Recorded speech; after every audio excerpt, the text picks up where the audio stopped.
local news in Ottawa and the Valley. This is City News, now on 101.1 FM and 1310 AM. It's Monday, September 20th. Good morning. I'm Andrew Boyle. Right now in Ottawa, 10 degrees, Smiths Falls 8. Here's what's making news in Ottawa and the Valley. Polls open in about a half an hour from now at 9:30 this morning in Canada's first ever pandemic election. Canadians will vote to choose the 338 members of Parliament. Now, City News will have coverage of the election results starting before the polls close. Our special begins at 8 o'clock this evening, hosted by Jason White. Elections Canada says almost 6.8 million people voted early. However, a majority of Canada's more than 30 million eligible voters will mark their ballots today. Polling stations are open for 12 hours, though opening times vary by region, starting as early as 7 a.m. Pacific Time in BC and as late as 9:30 a.m. Eastern Time in Ontario and most of Quebec. Most riding winners will be known by late tonight, but Elections Canada warns it could take up to 4 days to finish counting all the special ballots, which means some close races may not have official winners for several days. Steve Henniger, The Canadian Press.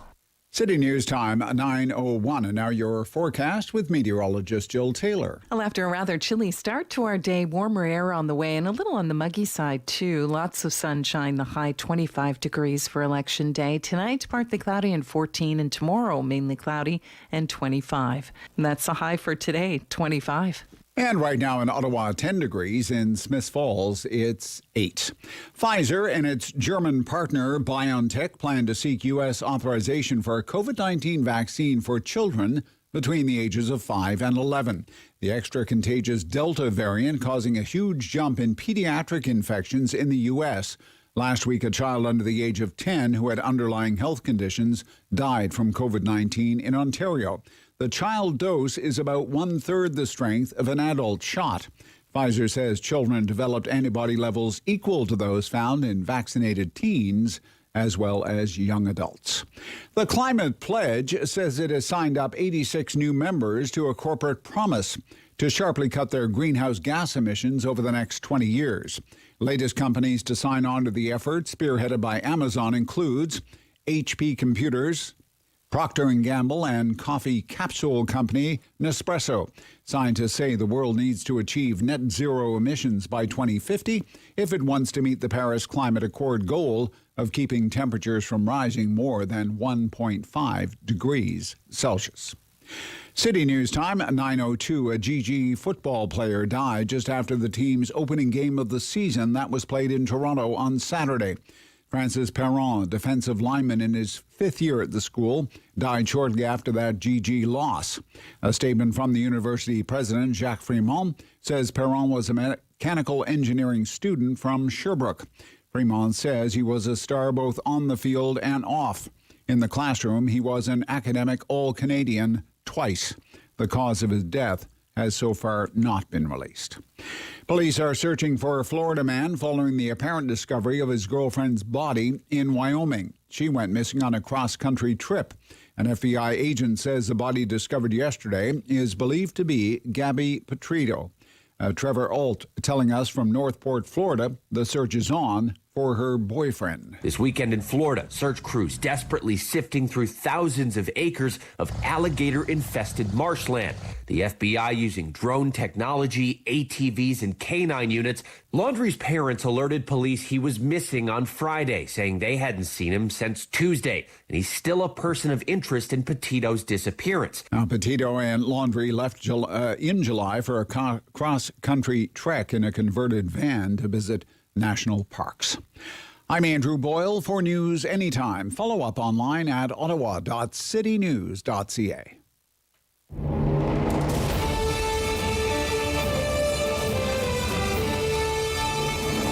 He's got the news and the views. He's got views on the news. It's the Rob Snow Show on Rogers TV and City News. 101.1 FM and 1310 AM. Monday, September 20th. We made it. To Election Day. Here it is. It's finally here. And you have one job. Go vote. Hey, good morning. Welcome to the Rob Snow Show on Rogers TV and City News. It's great to be back with you, and we're We're always so happy when you cast your ballot for us and give us part of your morning. Yeah, Election Day. Obviously, that's the focus for us today. It's not the only story that we have in the mix today, but it's the big one, Election Day. But is it Election Day, or is it election days, or is it election week? I read with great interest the editorial in the Globe and Mail this morning. One last day to make your mark is the headline in the Globe and Mail. Great read. It's all about voting, your obligation to vote, your civic duty to vote, but also what it's going to take to actually cast your vote and then count all the votes. And about how this decision by Mr. Trudeau to have the shortest campaign allowed by law, well, it's really put Elections Canada in a bit of a bind. And the truth is that, today's the big day on the calendar. It's September 20th. It's E-Day. Today could very easily come and go. We might not have any idea where the parties stand. Might not know tomorrow either. We might not know the final results until the end of the week. This is from this morning's editorial in the Globe and Mail, quoting here. Thanks to the 36-day election period, the shortest possible under the law, and the complications wrought by the pandemic, Matthew McKenna, spokesperson Elections Canada, said that Elections Canada is still 40,000 poll workers shy of its staffing goal heading into the final weekend. There will also be roughly 1,000 fewer polling stations across the country on Election Day compared to 2019, and the total number of polls inside each voting place is also down. It goes on. More than 1 million local electors asked for special ballots, but this time, Elections Canada won't start counting those ballots until Tuesday, tomorrow. 1 million votes won't start counting until tomorrow. That means that Monday night tonight is likely to end with some races, possibly the election as a whole, still undecided. It may take days to declare a winner. End quote. Days to declare a winner. Days to declare a winner. So welcome to Election Day, which could actually be election days or even election week. Whatever. We'll take it. If we can get a whole week out of it, oh, yeah, bring it on.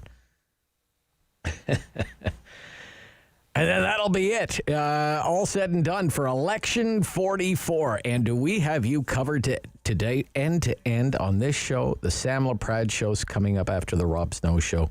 Full City News, national coverage tonight, the national picture, the snapshot of the local races. And we'll talk with our local guests about the interesting local races. I'm keen to ask them about the race that's been happening in Canada Carleton. It's been fierce out there, and it's been well fought.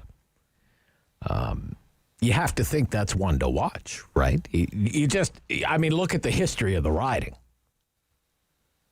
It's been conservative before. It's been liberal for a while. It's held by the Doug Ford Progressive Conservatives at the provincial level. There are all kinds of subplots.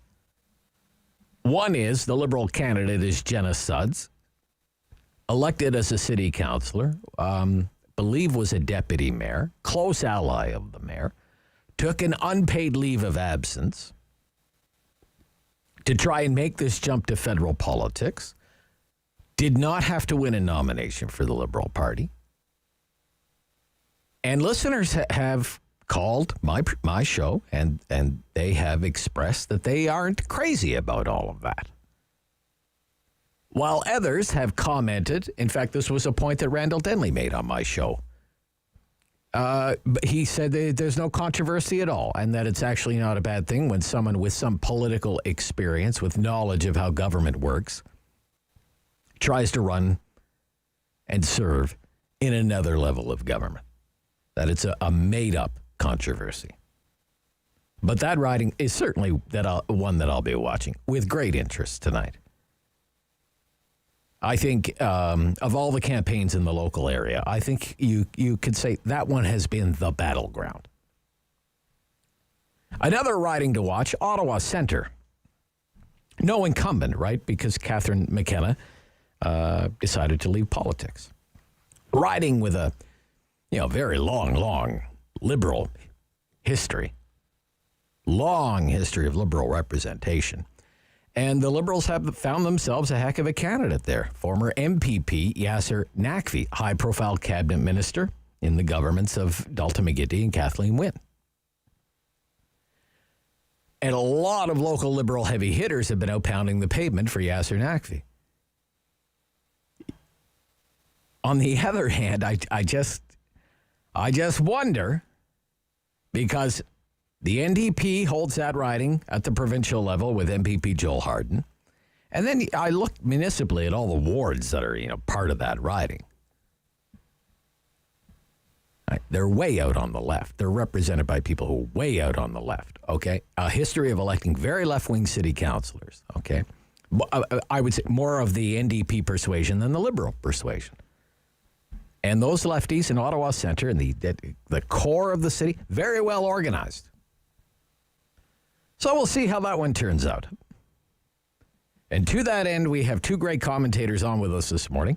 Barry McLaughlin with us every week. He's with transformleaders.ca, an Ottawa guy, very tuned into the election.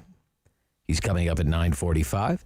And just before that, Walter Robinson, who has had any number of jobs in and out of government, in and out of politics, very tuned in, knows the ins and outs of all of these ridings. Well, a handicap, get the line, if you will, on some of those local races. I can't, David, I just wonder, just with the mechanics of voting today, whether that takes on a life of its own as a news story. And again, I come back to this editorial in the Globe and Mail, a shortage of people staffing the polling stations across the country. And another story is that because of the pandemic, there just aren't as many places to vote, especially in the core of the big cities across the country. Quoting again here, many ridings will see little or no drop in the number of places to vote, but some voters, especially in condo and apartment-heavy Toronto ridings, face a very different story. Toronto Centre, now that's where Annamie Paul is the Green Party leader. She's running in Toronto Centre. Okay. In 2019, Toronto Centre had 91 Election Day polling stations. This time it has 15. From 91 down to 15. Spadina Fort York from 56 to 15. University Rosedale 69 to 23. Parkdale High Park 69 to 33. And then in other cities, Winnipeg North 34 down to 20. North Vancouver 40 down to 23. Quote, people in these ridings will face longer distances to travel to vote, possibly longer lineups. Voters are going to need plenty of patience. So is that a news story in the making? Patience. Maybe that will be one of the subplots here to close out this election campaign.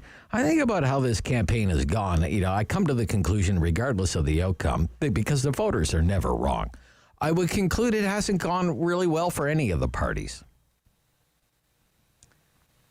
I mean, the Liberals, well, the Prime Minister called the election with the intent of securing a majority government. And yet the headlines this morning are, it's neck and neck. It's neck and neck, says the Globe and Mail. Conservatives, Liberals in dead heat, says the National Post.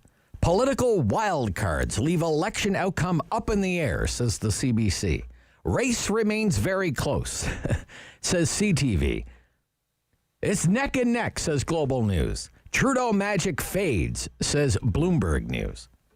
In tight election, another minority is likely, says Reuters. You get the idea? Was this supposed to be this way, right? Who knows how it's going to turn out? I don't know how it's going to turn out. The pollsters have made their predictions about how it's going to turn out. The newspapers have made their endorsements. They've told their readers how they think it should turn out. Well, at least the owners of the newspapers have.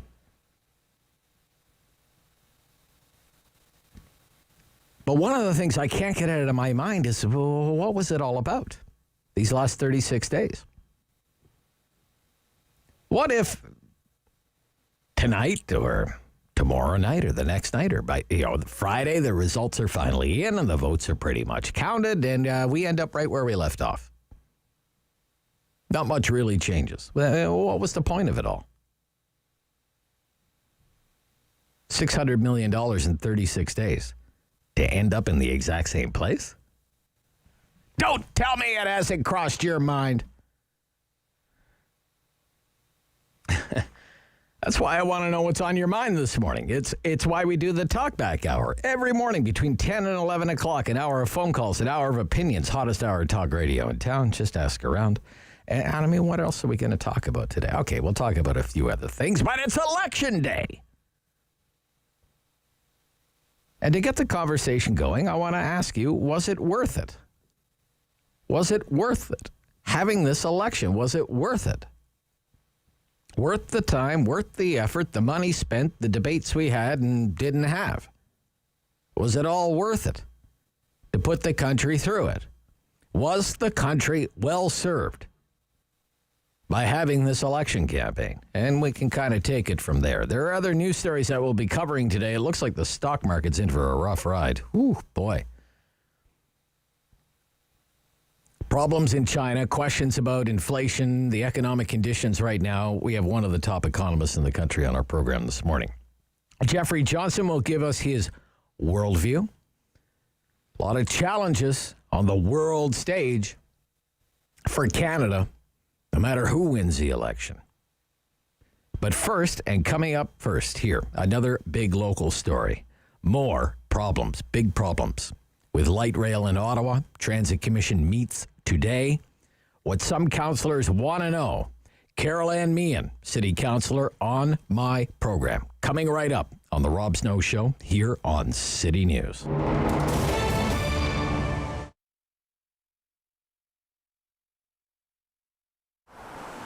It's a space that needs to be lived in. It's a space that people, have to have an experience of more than just art on the walls. I think, yes, the art on the walls is fun, and it's fun to walk around and see all the beautiful things, and the way Dominic and Edith have curated the gallery is certainly something worth seeing. But coming by and asking questions, again, to Dominic's point of view is, interrupt him, ask questions. I'm here on most of the days too. We have Luce that comes in, Nancy that comes in. So yeah, we have quite a few opportunities for people to come in and see the process, and of course ask a few questions.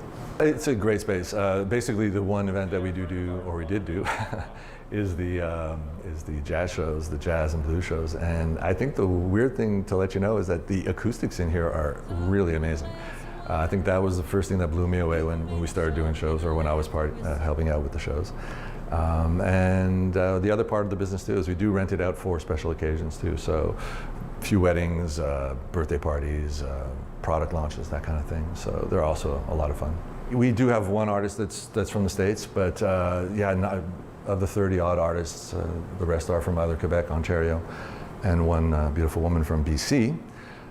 It's definitely part of the philosophy to maintain and canvas and show the beauty that we have in our backyard. You have the very, very strong personalities in Edith and Dominic, of course. It's wonderful to see how that actually balances out in the rest of the gallery.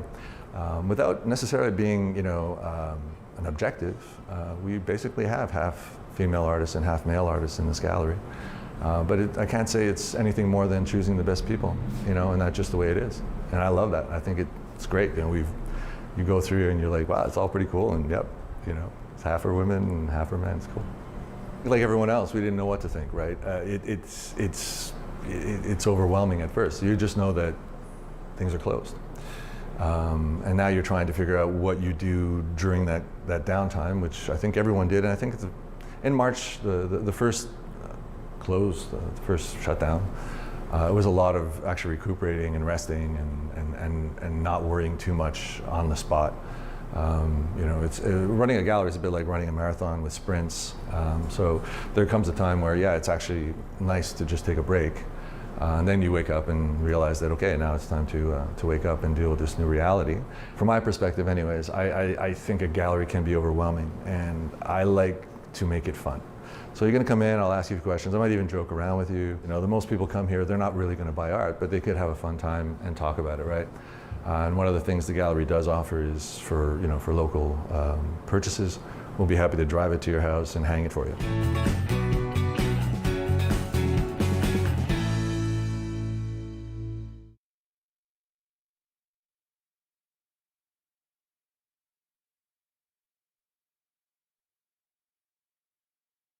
The world is changing. So keep up with Rob. The Rob Snow Show returns on Rogers TV and City News, 101.1 FM and 1310 AM. Replacement buses are running this morning because light rail is not. Train came off the tracks yesterday afternoon, second such derailment in 6 weeks' time. So let's get right to Councillor Carol Ann Meehan is a member of the Transit Commission. Will join the meeting of the Transit Commission in about 10 minutes from now. You can watch that meeting on the City of Ottawa's YouTube channel. Good morning, Councillor. Good morning, Rob. I'm not a member of the Transit Commission, unfortunately, but I am a city councillor with a lot of residents who rely on that system, and I am not a happy councillor this morning. Yeah. So when you heard that news yesterday, what was your reaction? What went through your mind? Well, first of all, I have to say I wasn't surprised. I'm sad to say that, but I was disheartened, and quite frankly, I'm really worried. I'm really worried that we have a lemon, and I know I've said that before, but what other conclusion can we come to? We have a system that's not even 2 years old, and we have axle problems, 2 derailments. It doesn't instill a lot of confidence, does it? Yes, in this one, although there are no injuries, it does seem more serious than the last one. I mean, you have first responders are having to go there, escort people off the train. There's damage to the train. There's damage to the infrastructure. It seems more serious to me. Well, I think any derailment is serious, Rob. Yeah. You know, we're lucky there were only 12 people on the train, but I mean, what if they had been injured? You know, our track record when it comes to moving passengers in the city, a lot of people would question just how good our track record is. We've had people injured in bus crashes. We've had 2 derailments. You know, that train, if that had happened in the middle of the winter, you know, with a full train, and you know, we are hoping that the system is going to be full at some time again, this could have been tragic. This is on us, and that's why I'm worried. Is there a solution to the problem that we have in this system? Like the key to our transportation network is this train. And if it doesn't work, there's going to be a ripple effect. There already is a ripple effect across the city. You've seen the pictures this morning on the R1 buses. They're jammed during a pandemic. And riders are worried, rightly so. This train could be out of commission for a week. We don't know, and that's about all. We never know. That's a guesstimate. It could be much longer than that. And the disruption to people's lives is, I find, unconscionable. What we have done to people in the city with the promise of better transportation, better transit in the system, is just mind-boggling. We have made people's transit commutes longer, more challenging. And every time we told them that, you know, having a transfer downtown onto a bus was going to cause a problem, we were not listened to. Nobody listened to us. They seem to know they know what they're doing, that they're the experts, but clearly we don't have the brain trust in the city to figure this out. Okay. What do you want to hear this morning? What are you hoping to learn? Well, first of all, I guess what we need to find out is the first thing we have to do is figure out how we're going to get people around the city. That's the first order of business. I mean, there's a lot of things we have to discuss, but let's figure out how we're going to get people to and from their jobs. That's number one. We have to instill some confidence that people can get on the bus in the morning and get to work. Number two, I'd like to find out exactly what RTG, RTM are doing. I think we should haul them into a council meeting and ask them for their credentials, because the people we've entrusted 30 years of maintenance to in this city, I don't think are up to the job. Do they have the expertise? I'd like to be convinced of that, quite frankly. You know, we're just told to trust. It's the same consortium is also doing the maintenance for Phase 2 of light rail. Absolutely. We were told a decision that was made by council before it really knew how Phase 1 would actually turn out. But do you remember us? I was one of the councillors who was calling for a pause on signing Stage 2, this contract for Stage 2, until we could see the performance of Stage 1. Wouldn't that have made a lot of sense? No, we were told that we had to rush that contract through within 10 days and sign it on the dotted line and get the construction started without knowing whether we bought the Cadillac version, which they promised us, or we bought a lemon. And here we are. We're still building stage 2, and stage 1 after 2 years is not working. I know the mayor says that these are blips. That these are technical things that have to, or mechanical things that just have to be worked out.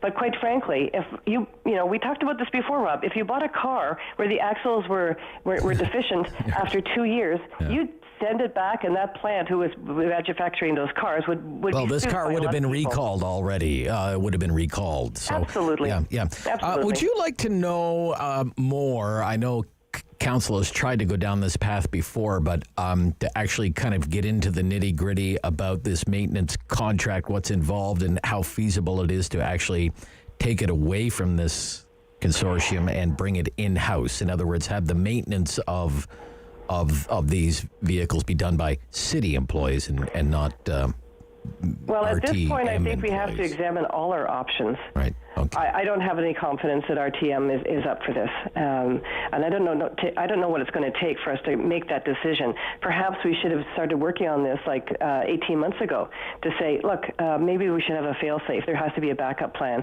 Maybe there's something in the contract that can get us out of this part of the contract, because we need to have confidence in the system. When people get up in the morning, they have to know that those trains are going to get them where they want to go. But I think that, everybody in the city right now they're looking at council, they're looking at the Transit Commission, and the pressure is on. I think people are fed up. But we're in a cash crunch right now, Rob, and I'm quite concerned that we're not going to have the resources in order to tackle this issue. And this has been a storm that's been brewing for quite some time. We are cash strapped. We're in the middle of a pandemic. We've got a budget coming up where there are budget pressures that we're going to have to be addressing. And on top of it, the key to transportation and transit in the city is needs fixing, needs some serious solutions. And what those solutions are, I really don't know. Now, I don't have to tell you, Council. I mean, you drive across the city, you can't miss the light rail construction that is underway. It's significant. It's altering and will alter the life of people in Ottawa. This is so important and so influential. Well, this project. But I do wonder, just given our experience with Phase 1, are we, as we move ahead with Phase 2, and we had politicians tripping over themselves to say we'll build Phase 3 as fast as we can for you, are we doubling and tripling down on a bad idea? You said it. I think we are. Okay. But I think that we need some leadership in the city. John Manconi, who's been has been the spokesperson for light rails, for the last since we began this whole process of going into light rail and contracting the project. He's leaving in a matter of days. At the end of the month, he's gone. Who is going to replace Mr. Manconi? We don't know for sure yet, but I am told that it's someone from inside. I propose that we hire someone with rail experience from the outside to come in and do a head, right from top to bottom of the city system to figure out where the potential problems were. Can these axles be fixed? Because if it's true that this axle was just in the shop to get fixed and now it's part of a derailment, well, that's unacceptable.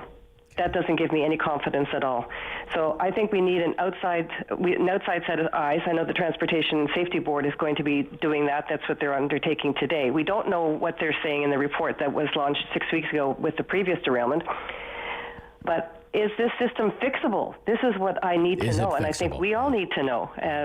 Someone from outside I don't think we're going to get someone from outside, but I would like the mayor to stand up this morning and say that, apologize to people for this, because this is his project. This is his project. Thank you, Councillor. On time and on budget, it's clearly not that. Thank you, Councillor. Gloucester Southgate Councillor Caroline Meehan. Not a member of the Transit Commission. I thought she was a member of the Transit Commission. David told me she was a member of the Transit Commission, but nevertheless, details. She'll be watching that. I have it up here on my computer right now. The Transit Commissioners are just starting to assemble via YouTube. You can watch it on the City of Ottawa's YouTube channel, the Transit Commission meeting, where, of course, paying very close attention. We'll be jumping in and out of that all morning long. Here on City News.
Number one for local news in Ottawa and the Valley. This is City News, now on 101.1 FM and 1310 AM. It's Monday, Election Day, September 20th. Good morning. I'm Andrew Boyle. Right now in Ottawa, 12 degrees. It's 13 in Smith Falls, and here's what's making news this hour. One city councillor says she was not surprised at the latest train derailment, telling City News a system just 2 years old is not instilling confidence in the people in Ottawa in its transit system. Carol Ann Meehan says a track record of transit recently is not good in Ottawa. She says the key to transportation in the city hinges on our train system, and that has riders worried. She wonders just how long this latest disruption is going to last. A train did derail approaching Tremblay Station yesterday, just after the noon hour. Federal Election Day has arrived and polls are scheduled to open as of 3 minutes ago, and that is until 9:30 tonight. Take your voter card and ID, go to a polling station indicated on the card. Now, if you did not receive one, go to the Elections Canada website to find out where you can cast your ballot. City News will have extensive coverage of the federal vote tonight, starting at 8:30. Pfizer says a lower dose of its two-shot COVID-19 vaccine works for children who are between the ages of 5 and 11. It plans to ask regulators in the U.S., Britain, and Europe to authorize these vaccinations for youngsters. Pfizer studied the vaccine in more than 2,200 kindergartners and elementary school-aged children and found they developed antibody levels just as strong as teens and young adults. City News Time, 9:34. I'm Andrew Boyle. For news anytime, follow up online at ottawa.citynews.ca. Firm. Fair. Fun. The Rob Snow Show returns On Rogers TV and City News, 101.1 FM. and 1310 AM. It appears as though the Transit Commission meeting is just getting underway, with the chair of the Transit Commission, Alan Hubley, making some remarks. During his time at OC Transpo, John has overseen the continuous transformation of the city's transit service, all with equity and accessibility at the forefront. from the introduction of early electronic fare systems to modern open payment systems that allow customers to tap the payment card of their choice. So he's paying tribute to longtime City of Ottawa employee and a member of the senior management team, John Manconi, who is just, as Carol Ann Meehan mentioned, just days remaining in his time at Ottawa City Hall. And you can imagine the headaches that this file has given him and the many early mornings and probably sleepless nights. But we will be listening in to this Transit Commission meeting with light rail out of commission for the reports would indicate probably at least a week and buses running. But it is election day. Polls are open now, as you heard in our newscast with Andrew. Our coverage here on City News begins at 8:30 this evening. And with that, we welcome to our program Walter Robinson, who has, as I say, had many positions in and out of government. He's been a chief of staff to an Ottawa mayor. He has been a political candidate. He is a poll watcher, and he's a close friend of mine, and I can't think of anybody else I'd rather have on commenting on some of the local races today than Walter Robinson. Welcome back, Walter. And welcome back to you, Rob. Yeah, thanks for having me. So it's a great pleasure. Now, for you, what are some of the local races that you're really interested in watching tonight? The two that you hit off the top of your show, Ottawa Centre, which is always a fight between Liberals and the NDP. The Liberals have held it recently. The NDP have held it as well with great candidates like the late Paul Dewar and former NDP leader Ed Broadbent. As I'm calling it, the race of the two Jens, Jenna Sudds and Jennifer McAndrew out in Canada, which is ironic in many ways. Both are successful young professional women, and one built her career in government as an economist, then with the BIA. So I've seen Jenna Sudds and a city councillor, and Jennifer McAndrew, who started a business with her husband. Both of them, irony of ironies, I think, are winners of the Ottawa OBJ 40 Under 40 Award in 2015. Yeah, and they know each other. They move in the same circles. I think they have children who go to school together. I mean, there are a lot of interesting things going on there in Canada Carleton. It certainly came across to me as though the Liberals really want to hang on to that riding out there. I think you could say in the last election they really targeted the seat held by Pierre Poilievre. The Prime Minister went there, I think, twice. Sophie Gregoire Trudeau went there and campaigned in that riding. This time around, it seems all the local Liberal heavy hitters, they were out in Canada Carleton in a big way. What do you think? Well, they were, and we have to think about the ridings here. Think through the Harper government and think through now through the Chrétien government. Ottawa, these suburban ridings in Ottawa have become bellwether ridings in the context that if you're forming government, you're probably winning these seats. If you think about the Harper years, you won Ottawa Orleans. You had Ottawa West Nepean. You had Pierre's former riding, which was Nepean Carleton, and we had some redistribution, more rural, and we have that growth in the West End. And they're targeting that riding because you have a lot, like where I live in Orleans, like in Canada, you have a lot of growth, like in Riverside South. These new communities don't have a voting history, so they become very dynamic and very attuned to what is happening nationally, with one or two local issues pushing through, and with no incumbent in Canada. It's very much on the target, the protect seat for the Liberals and the take back seat for the Conservatives. Okay. What have you thought of the race in Ottawa Centre? I've been reading a bit about it, and I went to school in Ottawa Centre. It's always a dog's breakfast. You have 8 candidates. You've got a high-profile candidate in Yasser Naqvi. And the key is always, how do the Conservatives do in that third part, usually finishing third? Do they take enough away from the Liberals to let the NDP come up the middle? Does the NDP have a super strong candidate? I don't know. I don't know her as well. In that riding, in terms of Angela McEwen and Carol Clemenhagen, the Conservative candidate. I watched the debate, the local issue around the Ottawa Hospital, and I'll be candid, and that's why I would never be a candidate there. People are worried about a parking lot and trees, and I appreciate that that's important. I would be more worried about the tens and hundreds of thousands of people whose lives will be saved over the next 100 years once we build a modern civic campus. I think that's the bigger issue here. Yeah, okay. But so let's work. Okay, let's work from a few assumptions. None of them might come true, but okay, let's work from the assumption first of all that the Liberals are going to form the government. Then let's work from the assumption that the Liberals hang on to Ottawa Centre. if that's the case, where do you see Yasser Naqvi's role in a Liberal caucus?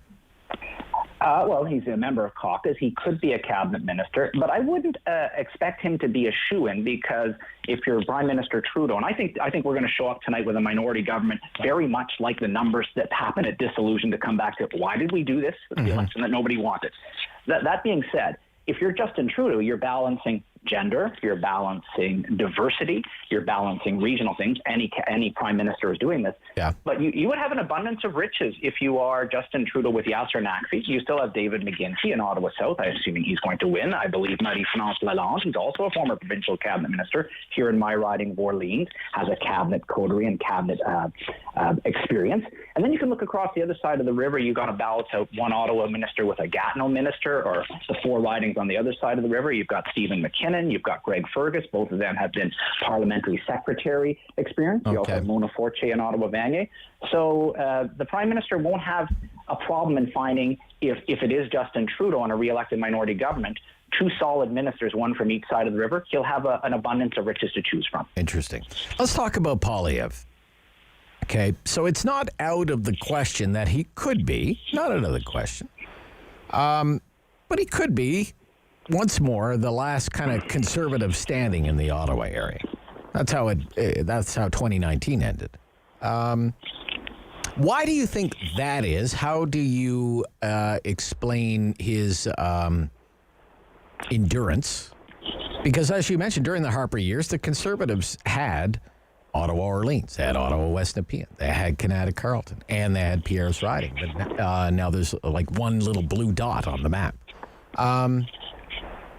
What do you think? Why do you think that is? Poilievre hangs on out there. Pierre works the riding hard. He is arguably the best QP and parliamentary performer for the Conservatives across their national caucus. And he's built the riding, he's built his family there, and there's a great affinity. And it's more rural in terms of that redistribution. And it fits in with, as you look, he's probably the beachhead if we think about Michael Barrett and Kingston, the Island, Grenville, and all those other ones. So that's the Conservative beachhead pushing into Ottawa. And if the Liberals are forming government, all these other ridings are government ridings. And then there are a lot of public servants, I saw it in 2004, that are concerned about a potential Conservative agenda. I think they should be concerned about anybody's agenda, because we're getting program review. It's coming regardless of who the government is, because we are in a structural deficit. We'll get through the 22 budget, 2023, 2024, 2025. Those are going to be lean, hard years for the city. And just to pick up on Carol Ann Meehan, who you had on before the break, bundle those sorts of government restructuring with the fact that the city may not have its fare box revenue back from transit, and we may have reassessed government buildings with lower payments in lieu of taxes to the Ottawa Ottawa coffers, the city of Ottawa coffers. There's going to be some really hard choices in the city of Ottawa coming. Well, I wanted to ask you about light rail. I mean, here it's election day. We got light rail down for the Count the Transit Commission meeting underway. We can't even use LRT to get to the polling station today, Walter, right? But, I mean, all of the party leaders issued statements. Yes, of course, we'll build more light rail in Ottawa. Aaron O'Toole. Yes, we will make getting it to Kanata, but not Barrhaven, getting it to Kanata a priority. Carol Ann said we were doubling and tripling down on a bad idea. What do you think? We need a pause. We need to take the opportunity here to figure out what's going wrong, what is happening with these derailments and all these other issues. I think the other issue, hopefully it's being asked today, is where are we on stage 2 in construction? I mean, when I'm driving from Orleans into the downtown core and even out parts of the West End, it looks like a war zone. It's like the construction is real. I was on the John A. Macdonald Parkway the other day. It's like being in a Formula One race driving on the Sir John A. Macdonald Parkway now. It's crazy. You want to make sure it's not too wet on the course, because you're going to have to slow down. It's unbelievable. Yeah. So I think we need to pause to understand where we are on that, and a full-scale kind of audit of what is happening. The thing that I just mentioned, in terms of Ottawa's financial future, federal budgets and local budgets, and light rail are the two key issues a year in advance of next year's mayoral and city council race. These issues are not going away. We need to pause. We still need light rail, but we need to pause and use the cover, and if I can call it that, of the pandemic, the fact that we don't have the full ridership that we normally have, and when people, if they get back to work and whatever the hybrid work world is, and to reassess. To not do that is the kind of the sunk cost fallacy. Well, we're in now. It's never too late to do the right thing. All right. So just a few more comments from you, generally kind of more big picture on the election campaign. The People's Party, does it impact the outcome for the Conservatives tonight? What do you think?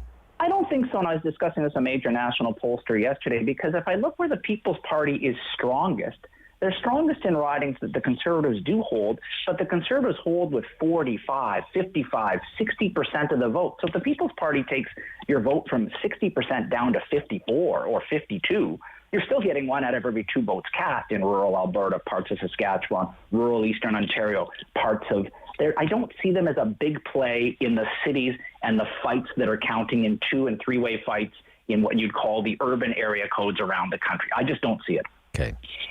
Jason Kenney's reversal on the pandemic restrictions, how damaging was that to the Conservative cause? It hurt. It took them off track for 24 to 36 hours. I think O'Toole got his legs back. It actually helped distract from Justin Trudeau's rally in Brampton, where people were breaking all sorts of public health guidelines in terms of crowding an indoor rally like that. So it was a nice deflection there. The Liberals got a break. And just on that, though, I'd like to maybe anticipate your next question, because I know we're getting short on time. I think the Liberals have closed this campaign a lot harder, and the Conservatives saw it coming, and I don't think they were prepared. And this is the playbook for almost 20 years. Gun control, women's right to choose, safer, gentler child care. They've closed all the time, and Justin Trudeau, to his credit, did 4 provinces in 36 hours and a bunch of stump speeches.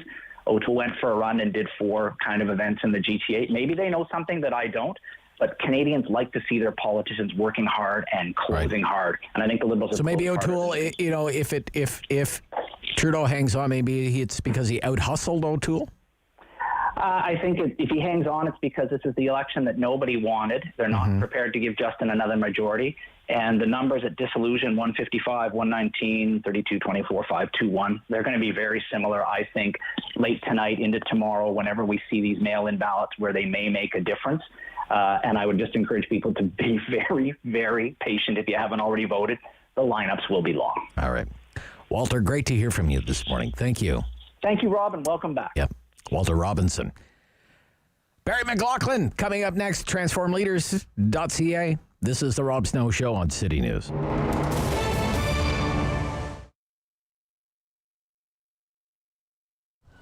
The food cupboard started about 25 years ago. Again, it was a very small operation in the basement of a church. And we have been expanding to the point where we needed to have a new facility. So in discussion with the city of Ottawa and Jan Harder, the local representative here, we came to this location, which is about 2,000 square feet, located in the Walter Baker Center. We've been here for about 2 years, and it is much better. It gives us a much broader opportunity to serve our clients better. It's a fairly affluent community in Barrhaven, so you wouldn't think that people would really need to have a food bank or a food cupboard. But people sometimes have a temporary loss of their job, maybe new immigrants or refugees to the community. Maybe there's been an injury in the family or something like a pandemic that causes people to run short of food during their monthly requirements. So we offer any clients who come and live in our catchment area the opportunity to pick up an order of food every 3 or 4 weeks. The need varies from time to time. We have expanded our offering to include quite a few perishables, eggs, milk, cheese, yogurt, vegetables, fruit. But people I think know that we need cans of beans and stuff as well too. One thing that we're consistently short of sometimes is personal hygiene products. You go to the grocery store, you buy your toothpaste and you buy your deodorant and shampoo there. People don't automatically think that to donate those kinds of things to a food cupboard. So we end up buying quite a few of those things from time to time. The pandemic has affected us like it has everybody. Initially, we had to stop the grocery store food donations so that we didn't have any risk of contamination and to have a significant number of volunteer work to be done in our facility. We have a storefront, so it's like a mini grocery store where you take a cart and you go around and pick out the things that you want. That doesn't work during the pandemic to maintain social distancing and so on. So what we have now is our clients can come in one at a time, they make an appointment, they stand behind a line, and they direct our volunteer to, I'd like Kellogg's Corn Flakes rather than Harvest Crunch, to pick the food that they would like off the shelves according to the allocation, depending on the size of their family. And then they take it out, load it into their vehicle or whatever, bring back the cart, we disinfect everything, and prepare for the next client. We are very blessed here in Barrhaven. We're a totally volunteer organization. So if you give a dollar to us, it goes to purchasing food or to provide some service to our clients.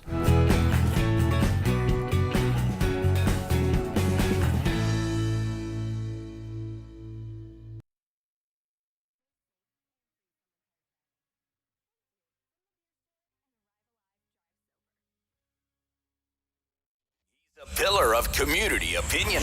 The Rob Snow Show returns on Rogers TV and City News. 101.1 FM and 1310 AM. So the Transit Commission meeting with light rail at a business right now because of the derailment yesterday. The Transit Commission meeting is underway. This is the long-awaited September 20th meeting of the Transit Commission. Remember, there were calls for an emergency meeting of the Transit Commission following the last derailment. They refused to have an emergency meeting, but there's one underway now. This is the regularly scheduled meeting of the Transit Commission. The only municipality in that situation. But what we do have is we have our mitigation plan behind us. So when I talk about sort of some of the things that we have in the bank, we can leverage those to be able to cover it if we have to. We're talking about the financial situation. We will receive money from the provincial government. For transit right now in Ottawa. Okay. And when you say provincial government, you're expecting full recovery of our losses on the transit front? Through the SRA, yes.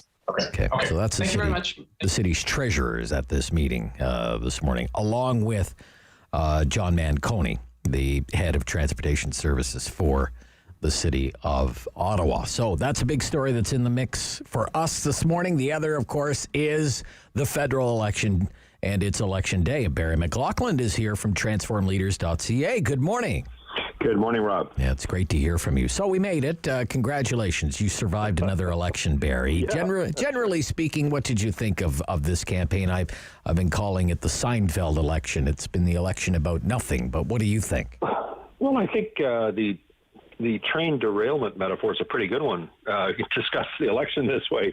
I mean, several things got derailed. Certainly the Liberal campaign. I mean, I was at Rita Hall when the writ was dropped, and this did not go the way Justin Trudeau thought it was going to go.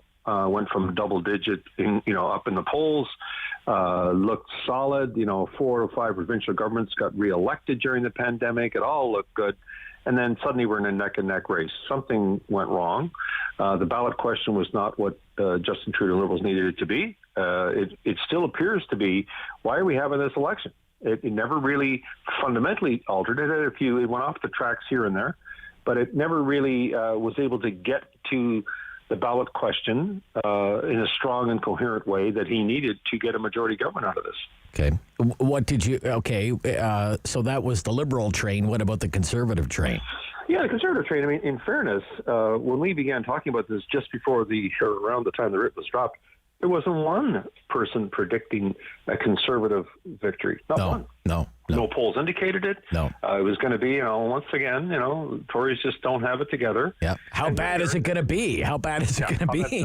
Right? That's right. Yeah. So suddenly now we're in a neck and neck. Nobody predicted this. So I think that's how quickly, though, everybody forgets this, I think the point I made somewhere in the middle of the campaign was that I think Aaron O'Toole peaked about halfway through. In other words, he was doing well in economic recovery. He was still really pounding it strongly and effectively with regard to the waste of the time having this election. And then he began having to play defense. He had to play defense on the weapons issue. He had to play defense. And these were really entirely predictable issues that were left in the platform. And then you have to realize that you're not even knowing or not being transparent about the candidates actually being vaccinated. This derailed him too. So both of them, I think, did not execute the way that I think would guarantee any kind of a strong election. So, each of them had their own faults. Okay. We haven't even started counting the votes yet, but there are already some questions about the future of the leaders, depending on the outcome. Will Aaron O'Toole keep his job? Will Justin Trudeau keep his job? Could it be the end for either of them, depending on the outcome? What do you think? Well, theoretically, yes, but I think it's up to them to decide. I mean, Justin Trudeau, if he wins another minority, then, he's okay. They're not going to off the prime minister. Right. I think he's going to be okay. If Aaron O'Toole loses, I don't think the pressure will be on to step down. I mean, it went further than anybody thought it would go. And they have to blame their own platform. I mean, which, I don't think it's going to be the same appetite for getting rid of him as there was after Andrew Scheer. Again, he was faulted even though he won on the number of votes cast. He a huge increase in seats, but they, the Adamists, turned on him, and he wasn't able to overcome it. So I don't think the same thing is in play with Aaron O'Toole. Okay. I think Maxime Bernier is actually a big winner coming out of this campaign because the PPC discovered a raison d'etre only because of the campaign. And I think it's going to be a force for elections to come. What do you think, Barry? Oh, yeah, I think definitely. I've always said Bernier is an excellent communicator. Yes, he happened to catch on to this issue and he caught a wave. There's no question about it. He might even get, one poll says he might get 10%. But, a very strong showing for him. Again, more than expected. Eating probably 3/4 of his vote is eating the Conservatives' lunch, which could deprive Aaron O'Toole of a victory, even a minority government victory, and which he's going to crow about. He's going to be very proud of that. Even if he gets hardly any seats, it could be just enough to eat to do some damage to the Conservatives. But I think the guy that comes up smelling like roses is actually Singh.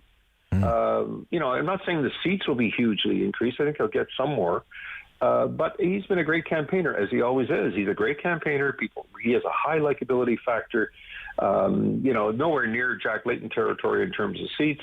He's not in danger, and he will hold the balance of power, which for either party if they win. Okay. Finally, these endorsements. Obama says vote Trudeau. Clinton says vote Trudeau. Sanders says vote Singh. These endorsements from American politicians, do you think they have any impact at all on this race? And further to that, do newspaper endorsements matter anymore? Well, on U.S. political endorsements, I'd say no, they don't matter. Okay. And at all. In fact, I think there's some resentment gets created by it. Newspaper endorsements, editorials have rarely been very effective, possibly in local ridings for local editorials for individual candidates could make a difference, but I've not seen any evidence that editorials will change direction of a vote. I don't really think so. All right. Enjoy the show for whatever it will be tonight and tomorrow and maybe the next few days, Barry. It'll be interesting to see how it all goes. Thank you again. Right. Watching for a few days. Thanks, Rob. Bye-bye. Barry McLaughlin, Senior Partner at TransformLeaders.ca. Talk Back Hour. Let's talk about Election Day. At 750-1310 on the Rob Snow Show on City News.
News.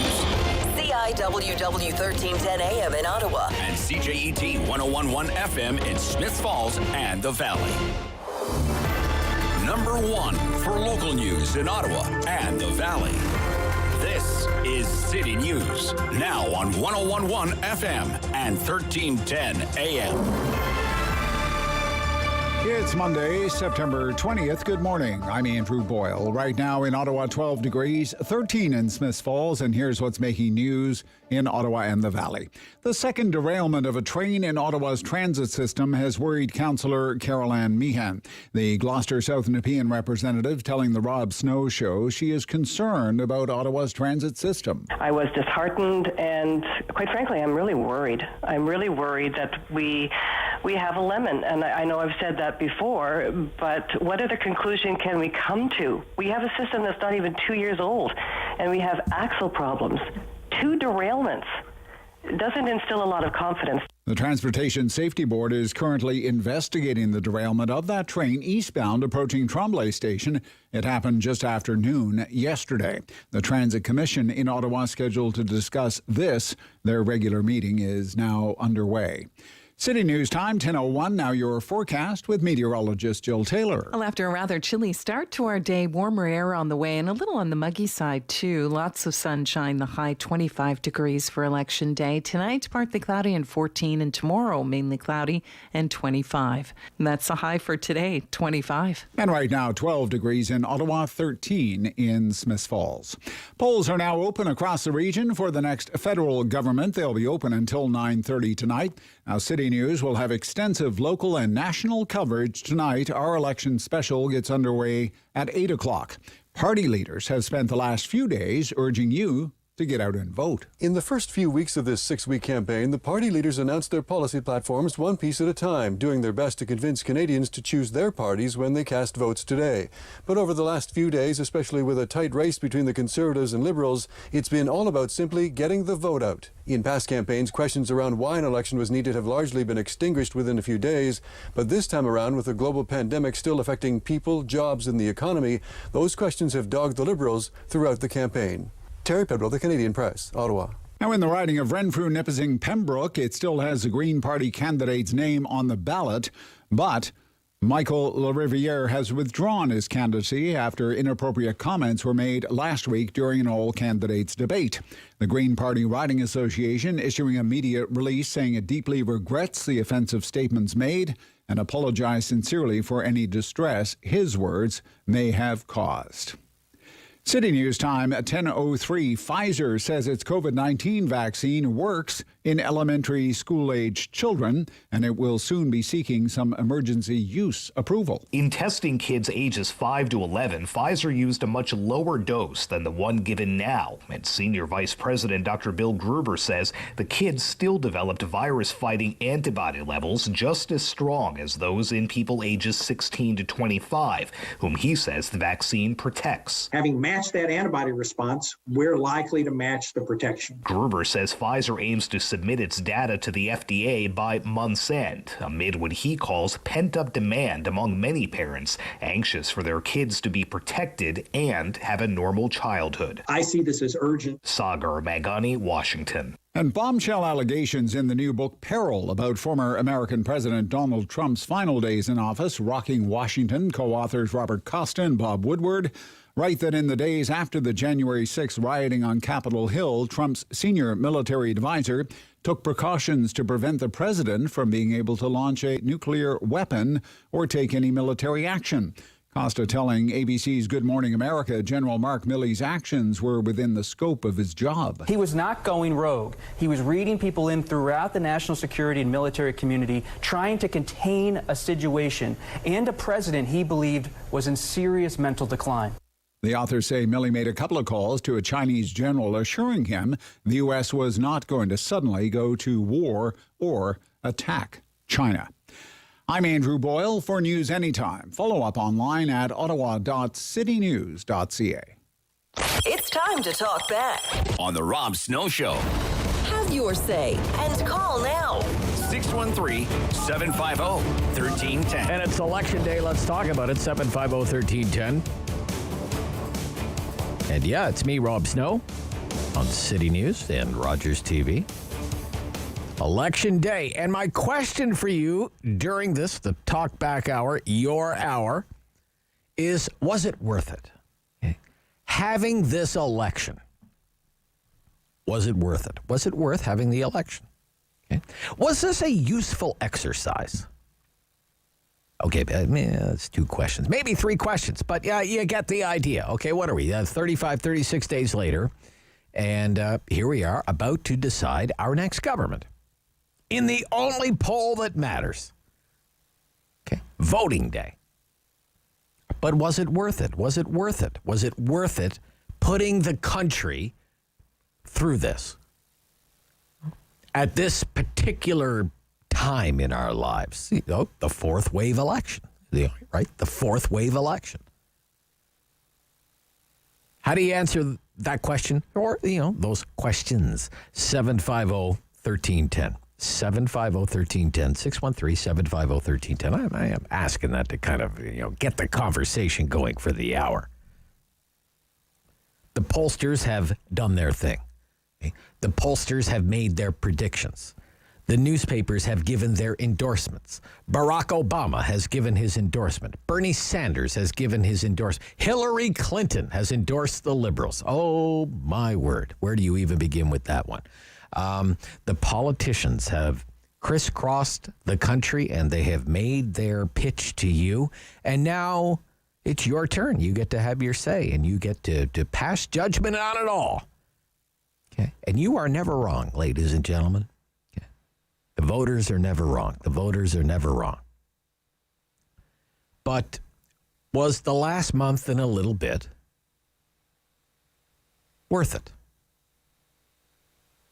What do you think? This election campaign. I'll be honest with you. When I think about the last month, I have a hard time saying, yeah, that was worth it. Because I wouldn't be surprised if we ended up right where we were. Not much will have really changed in the makeup of the House of Commons. And if that's the case, if that's the outcome, I'm not really sure you can make the case that any of this was worth it, more than $600 million spent. And all of the issues that were big issues, big challenges before the election will still be with us. And perhaps, and I may expand on this a little later, because of the election, I think there are going to be whole new challenges and new issues that we have yet to even fully appreciate yet. And in that way, and probably the only way, it will have been a consequential election. Just the consequences may not be what we first thought they would be. But was it worth it? Was it worth it? Was this election campaign worth it? 750-1310, 750-1310, 613-750-1310.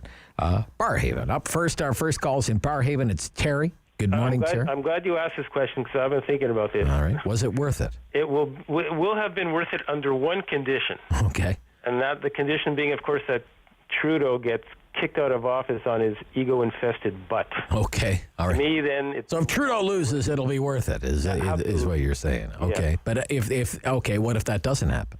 Well...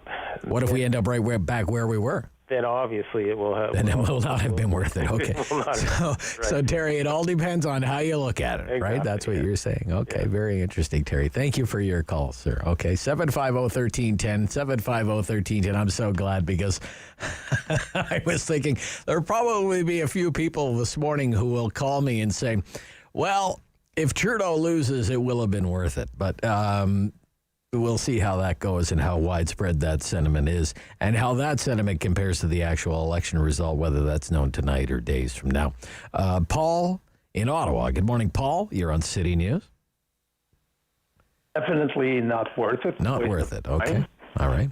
I would like to add, there should always be a consequence for your decision making. Okay.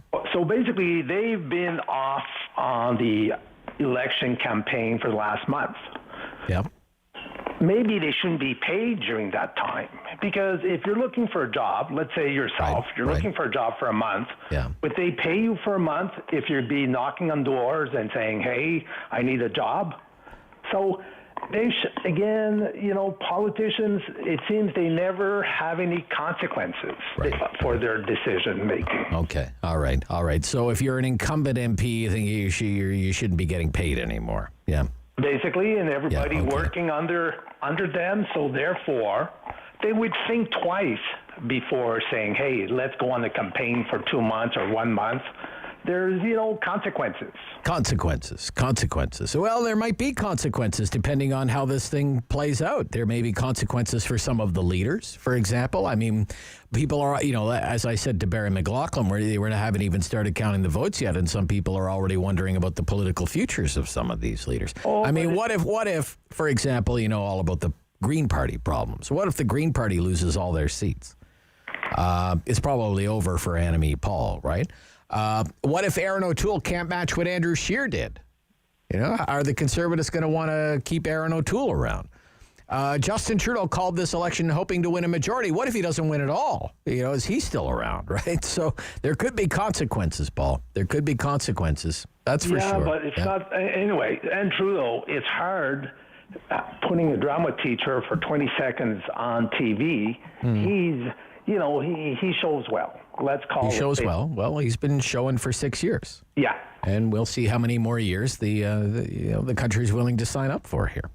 Okay, Paul. Thank you. Thank you. Thank you. Okay. Don't get the sense he thinks it was worth it. That's kind of the key and core question here. I look back over the last 36 days, and I ask myself, was this all worth it? I just keep coming back to this idea that the Liberals and the Conservatives, along the way, they lost the plot. It was pretty clear what the issues were. The polling firms were very busy surveying people. Okay, they do this every election, getting people's take on what they think or thought the big issues were. Cost of living, health care, big issues in this election. Climate change was a big issue in this election campaign. What weren't big issues but took up a lot of oxygen, sucked up a lot of oxygen on the campaign? Abortion, guns, puppy mills. Canadians weren't saying their big issues were abortion, guns, and puppy mills. And yet the political leaders in the country seem to me to be spending an inordinate amount of time on those issues. They kind of lost the plot along the way.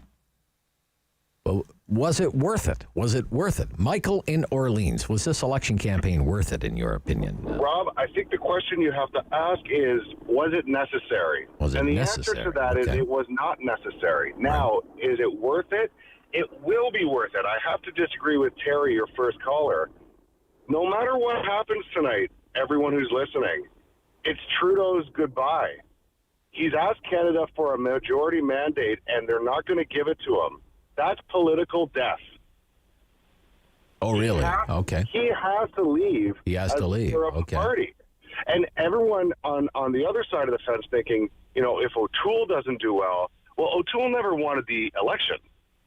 They weren't gearing up for an election in the middle of a pandemic. Right. If Trudeau does not win a majority this evening, he has to step down as leader. He's lost. I guess what Harper used to call the moral authority to govern. In other words. Absolutely. All right, interesting. That's why Mr. Harper was our last great leader. Okay, interesting take. Michael, thank you very much. Michael says, hey, look, Trudeau called the election wanting a majority. Vote for me. I need a majority. I can't work with these other people. Parliament is dysfunctional. What if it comes back and it's another minority?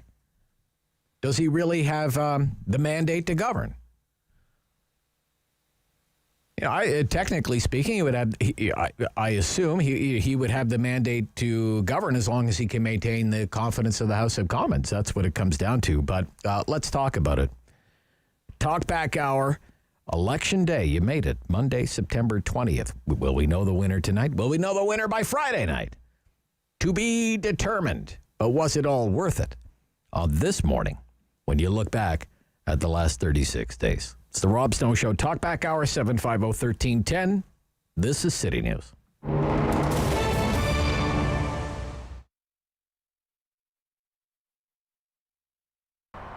Well, we're celebrating our 43rd year. It's still family operated. We're in our second generation. We pre-COVID, we're at about 1,000 employees. We have 20 stores from coast to coast in Canada. We do our own manufacturing. Right here in Ottawa, we have about 160 people that support Canadian-made manufacturing in addition to our retail stores. Taking you back to mid-March and the impact of the pandemic on Lee Valley.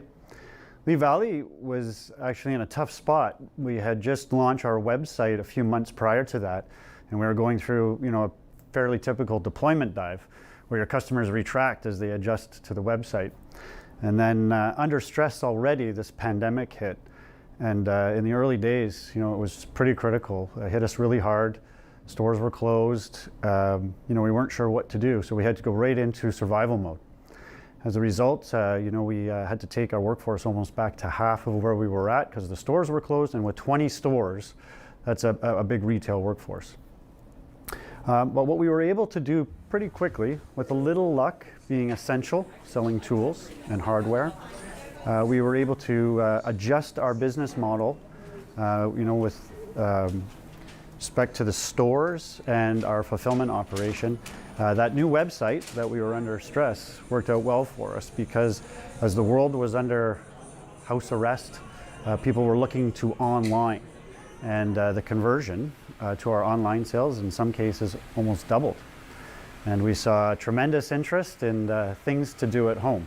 Where we were lucky once again and fortunate is that our product offering. Work at home tools, craft, hobbies, backyard, container gardening, you name it. What we sold was really appealing to people.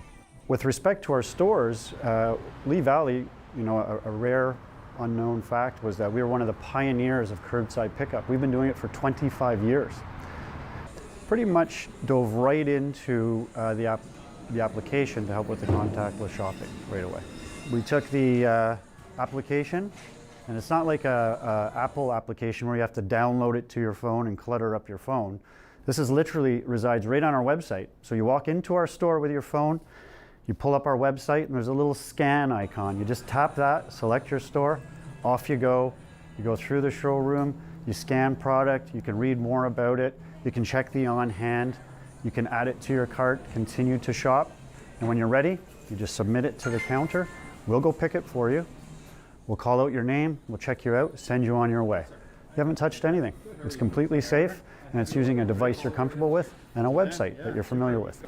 Amazingly, 9 out of 10 people that used it loved it and want to use it again.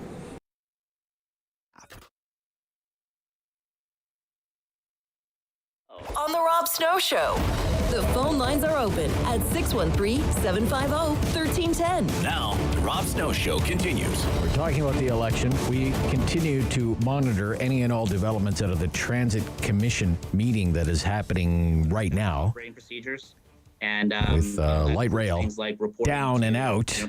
Again, down and out because of a derailment. Yes, that's Troy Charter. He's one of the bigwigs in public transit at the city level. What our staff need to do when they're attending to the scene, what protocols they need to follow, who's the incident commander, who owns the scene, all those types of things. They were all put in place and they were all activated, to ensure a good response and a safe response to the occurrence. All right, but nevertheless, we just heard from the top person at the City of Ottawa on transit matters, John Manconi, who says before light rail returns to service, there will need to be an independent safety expert. In other words, not city staff, but an independent safety expert reviewing RTM's plan, Rideau Transit Maintenance's plan. So is that, I guess we'll have to find out what does that mean? Does that mean it's going to be down for a week? Is it going to be down for 2 weeks, 3 weeks, a month? What exactly does he mean by that? Manconi also confirmed that this derailment was caused by a separate issue than from the one in August. The August 8th derailment was related to the axle coming off. Yesterday's derailment, believed to be unrelated to that, suggests it was caused due to a bracket that may have become dislodged. Okay, so, it fills you with the warm and fuzzies, doesn't it? Yeah, this train will stay on the track as long as one of the brackets doesn't come dislodged. That's what you get for $2.5 billion these days. That's crazy. All right, we're talking about the election. Was it worth it? I could ask you that. I might ask you the same question tomorrow about light rail. Was it worth it? The election, was it worth it? Going through this exercise, was it worth it? Worth the effort, the money spent, the debates we had or didn't have? Was it worth it? Were we well served by this election campaign? Dave in the West End. Dave, good morning. Good morning, Rob. Yeah. Rob, that chap, Michael, had some real good points. It wasn't worth it unless we get rid of the cheater. Okay. Well, who's the cheater? Who's the cheater? What do you mean? Well, that has to be Trudeau. He's not an honest man.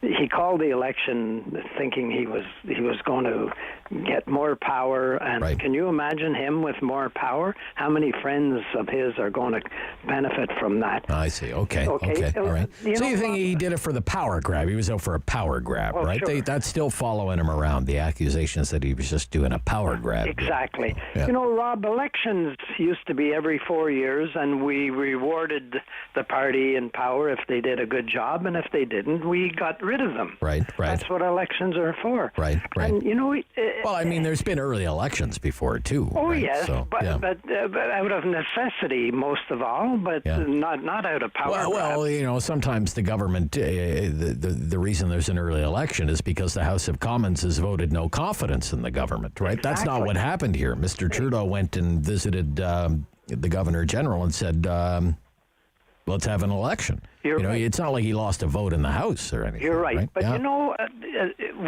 we generally vote every 3 or 4 years, right? Mm-hmm. And if you can't spend 1 hour out of 3 or 4 years to go to a poll and cast your ballot, my goodness.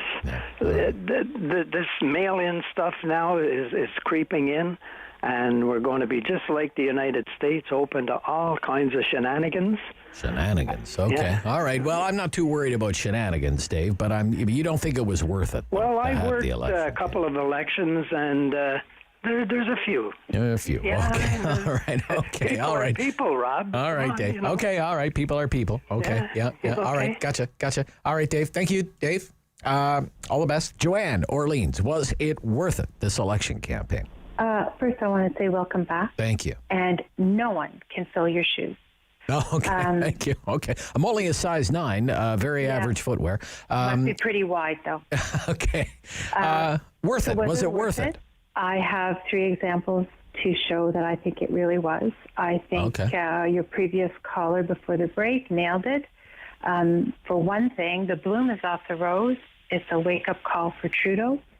If we're lucky, regardless of the outcome, because it won't be a Liberal majority, there'll be the beginning of the leadership fight for the Liberal Party. And hopefully they read it, the Liberals read it, as they need to change direction. When you ask about U.S. endorsements, we get to kind of sit back, eat popcorn, and watch Liberals fight amongst themselves for a change, right? Yeah. Darn right. Yeah, Chocolate-covered popcorn. Yeah. Okay. All right. U.S. endorsements, they only work on the left. Can you imagine if a Republican or if Trump had endorsed anyone on our right?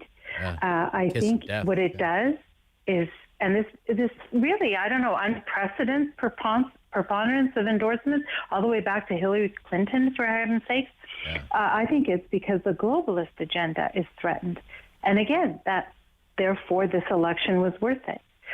We Charity, I think that opened the eyes of people on the left, not Canadians broadly speaking. Canadians broadly speaking have kind of added that to the basket of mishaps and unethical behavior on Liberals.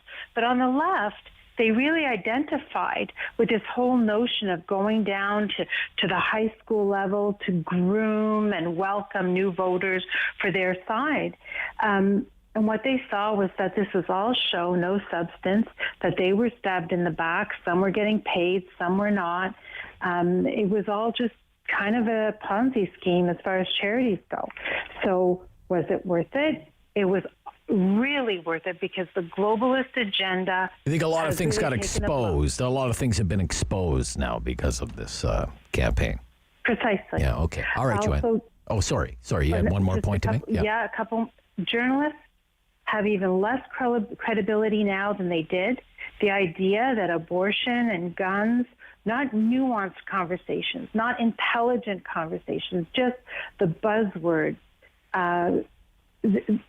so off the mark for what Canadians care about. The real issues, universal health care versus universal daycare, because you can't have both. Look at Quebec. Afghanistan, that was a bigger issue.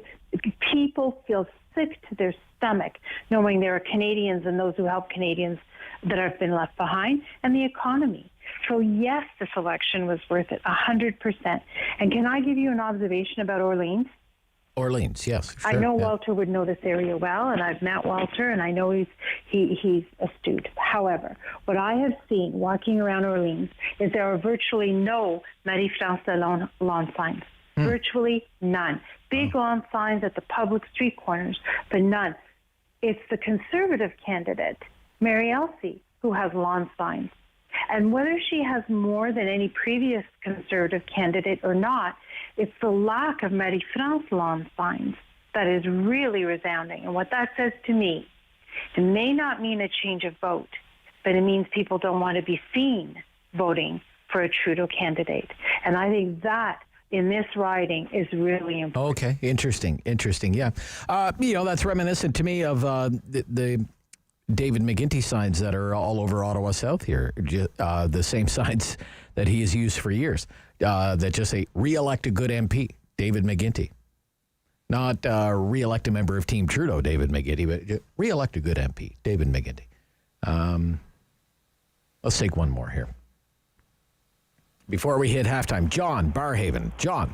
Hi, was it worth enjoy it, your John? show, man. Well, I thank you. Thank you, John. The election campaign, 36 days. Was it worth it? It will be if Trudeau is wholly removed. Okay. And I'm a long-haul truck driver, and I can tell you, going up and down the highways, I lost count of the number of people who have written on their vehicles, F Trudeau. Right, okay. Just to sail up and down the highway to say what they feel about the current leader. Yeah.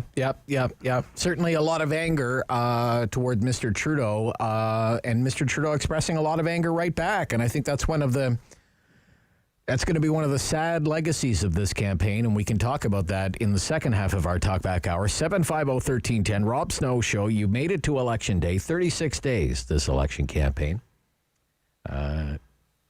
2 years earlier than it had to be. Was it worth it? At 750-1310, your calls after the news on City News.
one for local news in Ottawa and the Valley.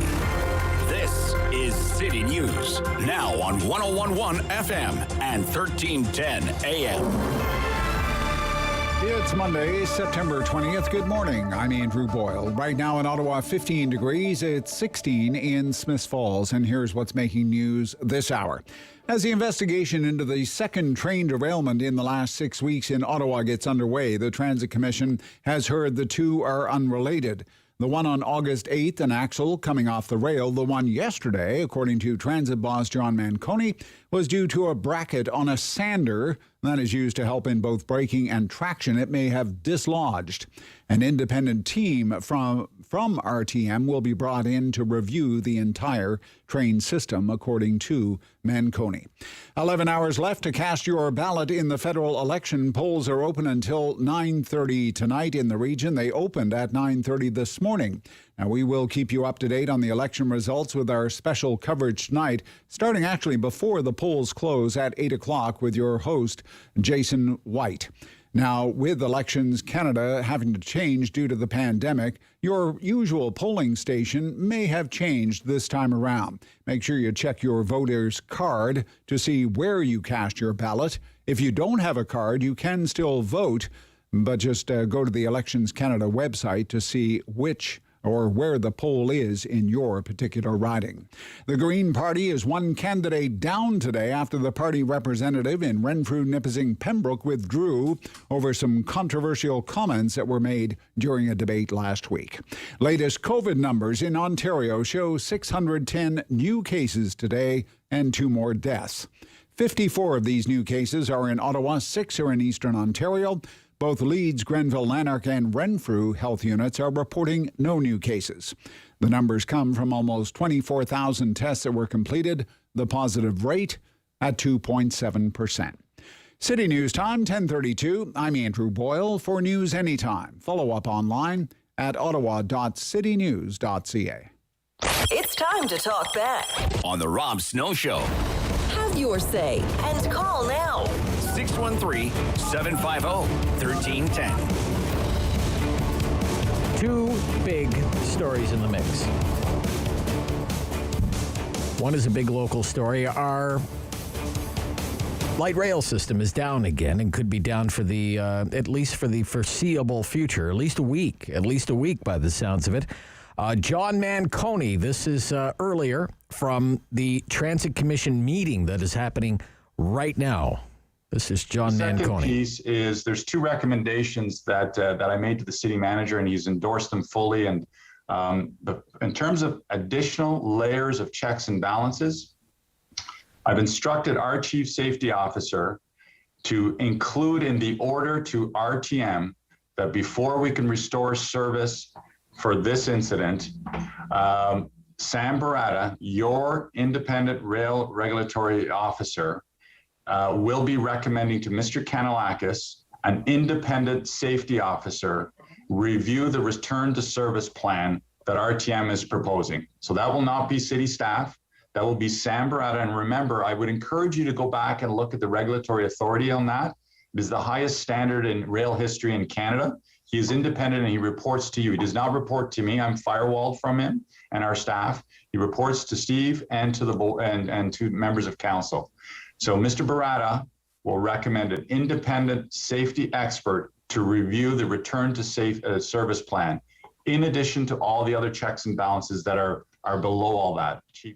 Okay, so that is from moments ago from the Transit Commission meeting, which is happening right now, virtually as they do these days via YouTube. And we're monitoring that, of course. Big local story after the derailment yesterday. And the other big story is that it's Monday, the 20th of September. So it's election day. Now, will we know the winner tonight? Maybe, maybe not. It was a short campaign, shortest allowed by law. And I guess when I look back and I'm asking, was it worth it? Was it worth it? I conclude, no, it wasn't worth it, regardless of the outcome. Whatever happens with the voting tonight over the next few days, I don't think any of the leaders really offered up serious solutions to serious problems. The cost of living was repeatedly identified as a major cause of concern for Canadians, from the price of gas to the price of food, the cost of owning a home. Affordability, major issue, if not the issue of the campaign. And yet leaders spent days on old battles, old boogeymen, so-called hidden agendas. You know, we had the latest inflation report came out last week. Strongest number in almost 20 years. It was like a blip on the campaign trail. I'll never be able to make heads or tails of it. Why the opposition isn't just hammering away on incumbents about how millions of Canadians feel like they're working harder than ever, falling further behind. The inflation number comes out, it's more than 4%. Inflation running at more than 4%. Whose wages are going up more than 4% a year? That's the cost of living right now, increase. If you're not getting a 4% pay raise right now, you are falling further behind. Like, isn't that tailor-made for an opposition politician? Did O'Toole make the most of it? Did Singh make the most of it?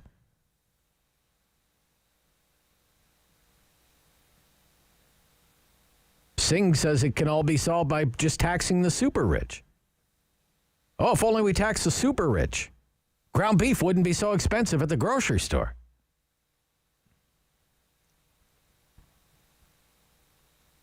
You would be hard-pressed to find anyone in the country whose wages are going up 4% a year. That is the cost of living right now. Increase. If you're not getting that kind of pay raise, you are falling further behind. And you hear these reports now, conservatives at war, you know, the mutiny in the conservative room right now. The conservative campaign was kind of hamstrung on issues of affordability. Could have been out there pounding away on the Liberals about how the Liberal carbon tax is going to make life even more expensive, but O'Toole couldn't make the most of that because he's trying to make the most out of his own carbon tax. And, you know, I had to laugh. There he is. He's spending the final days, even in the final days of the campaign, he is still trying to explain how O'Toole's carbon tax would actually work.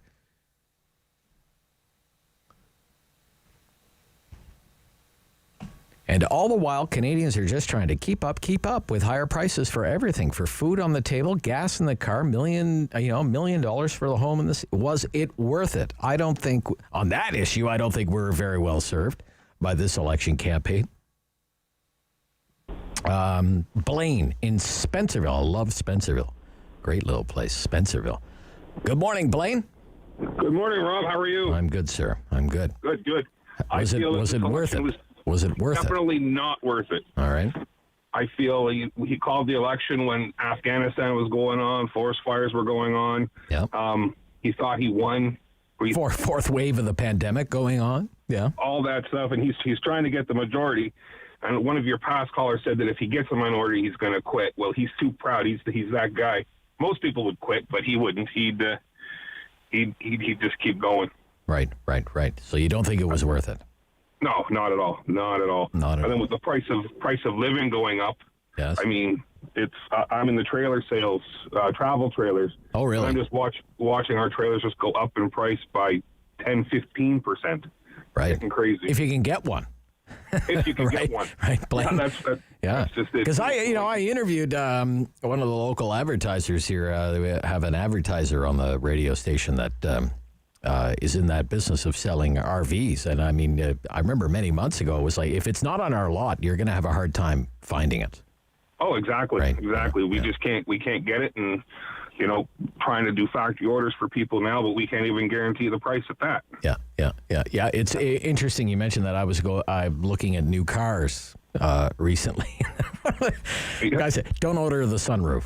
Okay. Don't order the sunroof. Okay, the order the sunroof, it'd take another few months to get it. Oh, exactly. And don't order there's a little SUV, and I need a hitch because I have a little fishing boat. Don't order the hitch. It'll take forever. We don't have. You can't find hitches anymore. Well, I have them in stock. Come on in. All right, Blaine. But it wasn't worth it. Thank you. Yeah, the shortages. Shortages. Crazy stories about shortages. We were talking to friends of ours the other. 9 months they're waiting for a fridge. 9 months, David. They're waiting for a fridge. It's crazy. It's crazy what's going on. And that's all been inflationary as well. In Lanark, Rose. Lanark, good morning. Good morning, Rob. Yeah, hi, Rose. Was it worth it? Was this election campaign worth it? No, it wasn't worth it because I do believe that the official opposition should have been calling for an impeachment. Impeachment. Well, we don't really impeach people in Canada, but nevertheless, yeah. Okay, well, then the non-confidence vote. Yeah, they could have brought him down. Yeah, they could have brought him down and defeated the government, right? Yeah. True. Yeah. And I also believe, and most of the people I speak to believe that he should have been arrested for treason. Because most of what he's done lately is ruin Canada. Okay. All right. You're not a fan of Mr. Trudeau by the sound. I'm not. I don't call them liberals. I call them liberals because they lie. Right. Yes. Yeah. Yes. And they don't do what they say they're going to do. Right. He says one thing. Is it just liberal politicians who do that, Rose? Just liberal politicians lie and don't do what they're going to do? Or? I don't imagine it's just the liberals, but but yeah. I understand it. You're frustrated, not worth it, needless election. Gotcha. Where are we going? Let's go to this line here. 750-1310, by the way. Barry in Ottawa. Barry. Good morning, Rob. Barry. When you think back to the last 35, 36 days and everything that's been talked about from all of these leaders, was it worth having this election campaign? I would sort of like to agree with your previous caller there a long time at the start of the show there that said it'll be worth it if Trudeau's out. And right. Otherwise, it won't be worth it. Okay. I think anything could be affordable now if we didn't allow Mr. Trudeau to give money away. And under the recent revelation from Rebel News about all the millions he's given away to the press and the magazine industry, and a lot of those names Lowell read off on his show of the magazines, and some of them I've never heard of, and I believe they're just probably phony shell corporations for friends of the Liberals, and that's I've said for years. I don't know anything about that story. I haven't been following that story. So Lowell's been taking it up, and he was reading some of the names of the magazines off his list. And I see. Okay. All right. Yeah, I have to plead ignorance on that. Don't know much about anyways, that. A lot of them I'd never heard of that magazine and stuff like that. I guess, Barry, yeah, I get it. It'll be worth it if Trudeau loses, and that's your opinion, Barry. I guess what frustrates me the most is you had the incumbent say it's the most consequential election since the Second World War. Okay, fair enough. Most consequential election since the Second World War. Keep telling yourself that. Okay, then let's have serious discussions about serious issues. Did we go that way? Healthcare, for example. For decades, Canadians have been worried about the state of the healthcare system. Okay. But in this election, did we have a serious debate about healthcare, or did we have fear-mongering about two-tiered healthcare?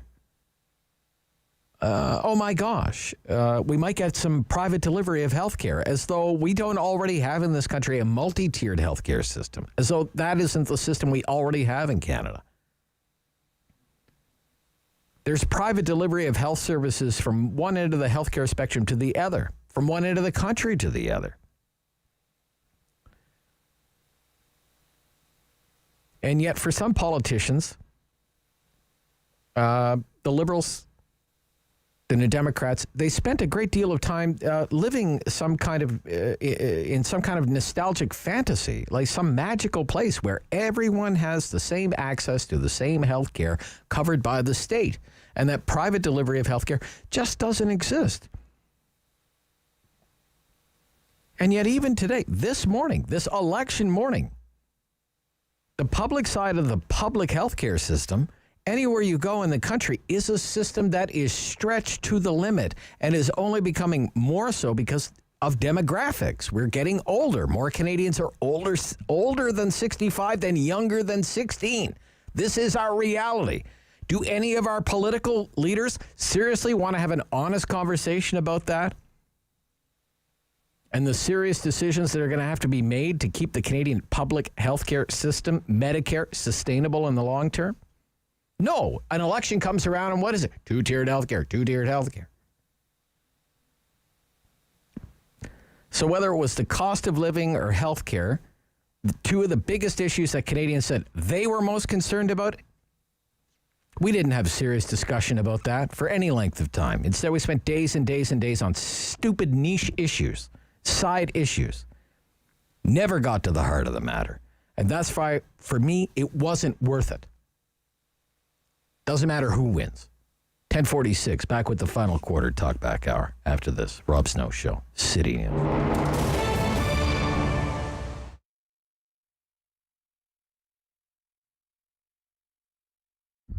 We just took over this business about a few weeks prior to the pandemic, but we've been loving the community, the people, very friendly. But it's been very difficult starting up a new business, just the time that we did, but I'm sure it's the same everywhere. We did take a broken business, which doesn't help us, but we thought we believe in what we do. We're very passionate about food, and we just really wanted to share the Iraqi culture through our food. All our recipes are homemade, so this is very unique. Usually you hear restaurants, shops, it's all frozen food or prepared food. So nothing here is prepared, everything is homemade. We get our meat and produce from a local farm. So supporting local is the way to go. We are supporting all the way.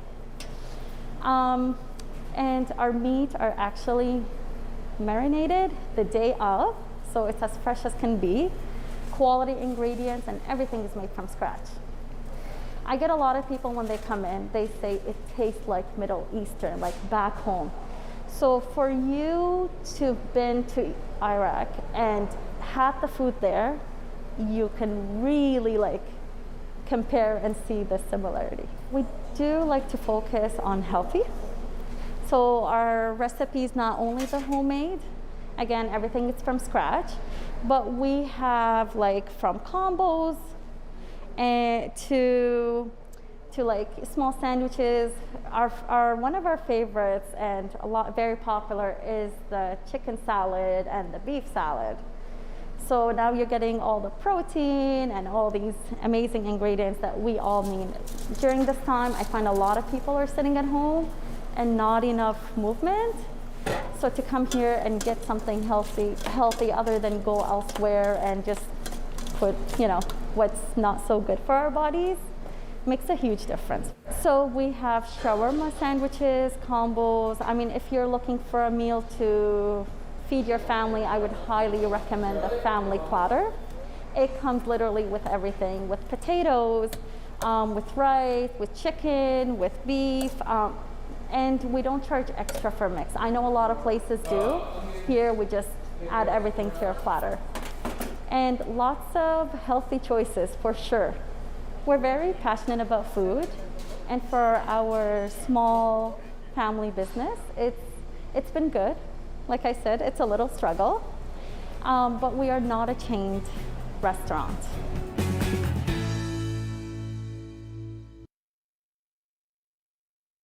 Back.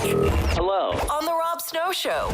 The phone lines are open at 613-750-1310. Now, Rob Snow Show continues. Okay. Was it worth it? Was the election campaign worth it? It's election day. 36 days, politicians have been pitching their wares to you. Was it worth it? Was it worth it, in your opinion? Up next, Marie in the West End. Marie. Good morning, Rob. Welcome back. Thank you. Yep. I just wanted to say I agree with you 100%. It was a $600 million of wasted taxpayers' money in my books. Okay. I've been on the road. I've been knocking on doors like many others. Yes, the people, they want Trudeau out. I wonder why.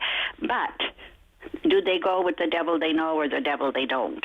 And so there's still a lot of uncertainty out there.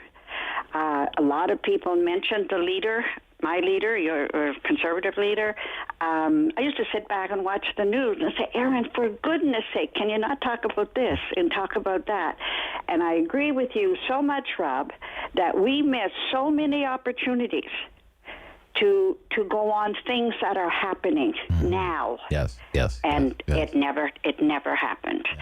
Tonight I had a good talk about puppy mills, though, Marie. I had a nice talk about puppy mills. Yeah. They did, and this and that and the other thing that are, Yeah. But the other thing, Rob, tonight we're going to get a minority government whenever we'll find out when it will be. And there we go. We're right straight back where we started, and we're going to have 18 months, whoever is going to do it again. Another $600, $700, $800 million. So it's pretty frustrating, not only for people off the party, but for people out there that we're canvassing as well. Thank you, Marie. Thank you. So not worth it for Marie. What about out in Bell's Corner? Sharon. Good morning, Sharon. Was it worth it, this election? Well, I'm going to be like so many others and say the only way it's worth it is if we get rid of Trudeau. Right. And, who knows at this point. But he claimed he couldn't govern the way Parliament was now. As far as I'm concerned, he was getting everything he wanted because Singh and Blanchette were obviously agreeing with everything he did. So that was just a farce. He just doesn't want to have to collaborate with people. He wants to be in total control. But because he said it wasn't workable, if he even won a minority, he shouldn't even hang around because he said he couldn't do it. If I was, that's a good point. If I was, I can't work with these people. Parliament's dysfunctional the way things are. Well, what if we go back to the way things are? So if I was O'Toole, if Trudeau won a minority, I'd go off to the Governor General. I mean, she was stupid enough to agree to the election, and I'd say this guy already said, before the election, he could not govern. So we'll take him at his word. This time he's telling the truth. He can't govern, so I want a chance. Because he should not be allowed to go back when he said it wasn't that way. All right. And, in Canada, you said about, all these important issues that are never discussed. We can't discuss anything important in Canada. Health care, oh, God, you can't do anything about that. All you do is fearmonger. So people just don't seem to want to discuss serious issues and have serious plans for correcting the problems. It just seems to go on and on all the time, and these things just get worse. Okay, thank you. But I sure hope he gets thrown out on his ear because that's what needs to happen. Yeah, I don't know. We'll see what happens. We'll see what happens with it. Certainly some careers are on the line. There's no doubt about that with the way things are going. Will it be Mr. Trudeau's on the line? I'm not so sure. Mr. O'Toole, maybe a little more so. Annamie Paul, most definitely. Yeah, think about it another way. Think about this election campaign in terms of national unity. And then ask yourself, was this election campaign worth it in terms of national unity? Are we coming out of this election campaign a more united or a more divided country? I think the answer is pretty obvious on that one. And the ramifications could be profound for Canada. You think of where we were 35, 36 days ago, where we are now. In the run-up to the election call and during the election campaign, we had the spectacle. All the federal leaders just tripping over themselves to give Quebec whatever Quebec wants. Whatever Legault asks for. Child care money, Mr. Legault, no strings attached. Here you, health care money, no strings attached. Shut up about Bill 21. Absolutely. You can even change our Constitution if you want to, unilaterally. Whatever you want, Mr. Legault, it's yours. And yet the West has been treated like second class part of the Federation, black sheep of the family, slow cousin of the Dominion. There's no doubt in my mind, Jason Kenney's handling of the pandemic, the new measures that he had to apologize for, okay, calling on other parts of the country, please send help, SOS on COVID. Doesn't take a genius to figure out that that didn't do Aaron O'Toole any favors. But what's upsetting to see is Trudeau is he's so eager to use the West as a foil because there's not much on the line for the Liberals in Saskatchewan or Alberta, right? Maybe they pick up a few seats here and there. Maybe they don't. And if they don't, do you think they care? The problems that Alberta's having, it might actually get them more votes in the Toronto area, where people might actually say, oh, I don't want those guys in charge. It's disappointing, but not unexpected, that to see Mr. Trudeau almost with glee pour gasoline on the fire, use Alberta and Saskatchewan as the foils, as the heels. Okay. And this is the election campaign that put the wind in the sails of the PPC. There's going to be a lot of losers coming out of this election. One of them is not Maxime Bernier and the People's Party. This election was a gift to the People's Party because all of a sudden they have raison d'etre, okay? They have a reason to exist. They really didn't have that before, at least to any great degree. They went into this campaign kind of like a carnival sideshow. They come out of it, maybe, fourth party, and the avenue for the aggrieved. Whatever Canadians are peeved off about, chances are the PPC has something for you. So was it worth it? One more reason why I don't think so. Keith, you get the last word this morning. Keith, good morning. Was it worth it? Welcome back, Rob. Thank you. Absolutely not. He can't govern because dictators don't govern. They want to rule. But, Rob, you had mentioned earlier in your show about the polling stations. I was talking to Dave. Apparently, we're down 1,000 across the country. Yes, that's in the Globe and Mail editorial this morning. Yeah. What kind of effect is this going to have? My friend went to vote last week in the early one and was over a 2-hour line up to where he was going. And, is this going to be a fair election? How many people, as you were saying, they went from 91 to 15 in metropolitan downtown Toronto, York region? Toronto Centre, yeah. Toronto Centre. Yeah, how many people are going to see this lineup turn around and walk away? Yeah. It's just unbelievable. You go from 91 polling stations down to 15.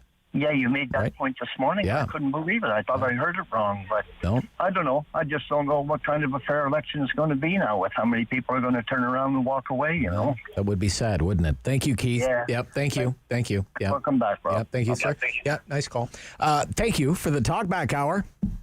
Should have a better idea when we do that tomorrow, how things are shaking out. Maybe we'll talk about it again. This is the Rob Snow Show. We'll have the global view. Worldview coming up next. Jeffrey Johnston from the Kingston Whig Standard on Canada's foreign policy post-election. This is City News.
is City News. CIWW 1310 AM in Ottawa. And CJET 1011 FM in Smiths Falls and the Valley. Number 1 for local news in Ottawa and the Valley. This is City News, now on 1011 FM and 1310 AM. It's Monday, September 20th. Good morning. I'm Andrew Boyle. Right now in Ottawa, 15 degrees, 16 in Smiths Falls, and here's what's making news right now.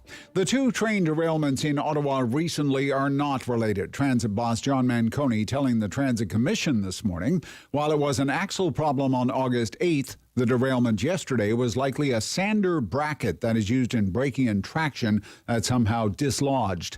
Manconi says an independent review will be done before there is a return to service, and that will be done by Safety Officer Sam Barata and will be given to the city manager, Steve Kanalakos. He is independent and he reports to you. He does not report to me. I'm firewalled from him and our staff. He reports to Steve and to the board and to members of council. So Mr. Barata will recommend an independent safety expert to review the return to service plan. Now, Manconi says this would be in addition to the other checks and balances that are already in place. Now, the city councillor for Gloucester South Nepean is calling for those who maintain the city train fleet to answer some questions. Carol Ann Meehan tells the Rob Snow Show the second train derailment in 6 weeks is a cause for concern. She would like to hear from Rideau Transit Maintenance. I think we should haul them into a council meeting and ask them for their credentials, because the people we've entrusted 30 years of maintenance to in this city, I don't think are up to the job. Do they have the expertise? I'd like to be convinced of that, quite frankly. Now, 12 people were on the train that derailed just after noon yesterday near Tremblay Station. There were no injuries reported. City News Time 11:02. Now your forecast with meteorologist Jill Taylor. Well, after a rather chilly start to our day, warmer air on the way and a little on the muggy side too. Lots of sunshine, the high 25 degrees for Election Day. Tonight, partly cloudy and 14, and tomorrow, mainly cloudy and 25. And that's the high for today, 25. And right now, 15 degrees in Ottawa. It's 16 in Smiths Falls. Canada's first ever pandemic election culminates today. Everyone can go to the poll to choose their 338 members of parliament. Polls are open until 9:30 in the region tonight. City News will have special coverage of the national and local races beginning at 8 o'clock. Now, Conservative leader Erin O'Toole and his wife arrived at a voting station in Bowmanville this morning to cast their ballots. Liberal leader Justin Trudeau expected to cast his later on this morning. NDP leader Jagmeet Singh voted in an advanced poll. Latest COVID numbers show 610 new cases of that virus in Ontario today, along with 2 more deaths. Now, 54 of these new cases are in Ottawa, 6 are in Eastern Ontario. Both Leeds, Grenville, Lanark, and Renfrew health units report no new cases. These numbers come from almost 24,000 tests that were completed, and the positive rate is at 2.7%. Pfizer says its COVID-19 vaccine works in children age 5 to 11. The Pfizer senior vice president is Dr. Bill Gruber, who says the company will be presenting data to American regulators on the safety and effectiveness of its COVID-19 vaccine for young children. That demonstrates a robust immune response and a satisfactory safety profile for the Pfizer-BioNTech mRNA vaccine in children 5 to 11 years of age. Now, Moderna is also studying its shots in elementary school-aged children. Pfizer and Moderna studying even younger children as well, down to 6 months of age. I'm Andrew Boyle for News Anytime. Follow up online at ottawa.citynews.ca. He's the opinionated Ottawa icon. The Rob Snow Show returns on Rogers TV and City News. 1011 FM and 1310 AM. It's very interesting. I said in my opening remarks this morning, I wonder if one of the news stories that is going to come out of Election 44 is going to be the trials and tribulations of trying to vote. And we're starting to get, some inkling about that. I mentioned the Globe and Mail editorial this morning that pointed out that in some of the, very dense downtown metropolitan ridings, like, take a riding like Toronto Centre, for example. In 2019, there were 91 polling stations on Election Day in that riding, Toronto Centre, like right downtown Toronto. This time around, they have 15. From 91 polling stations down to 15. Then it goes Spadina, Fort York, 56 down to 15 polling stations. University of Rosedale, 69 to 23. Parkdale High Park, 69 to 23.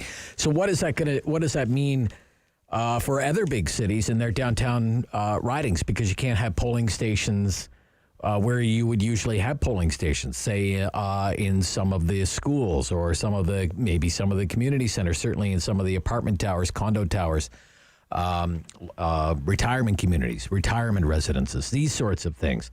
So we're starting to get an inkling of what it could be like to try and vote today.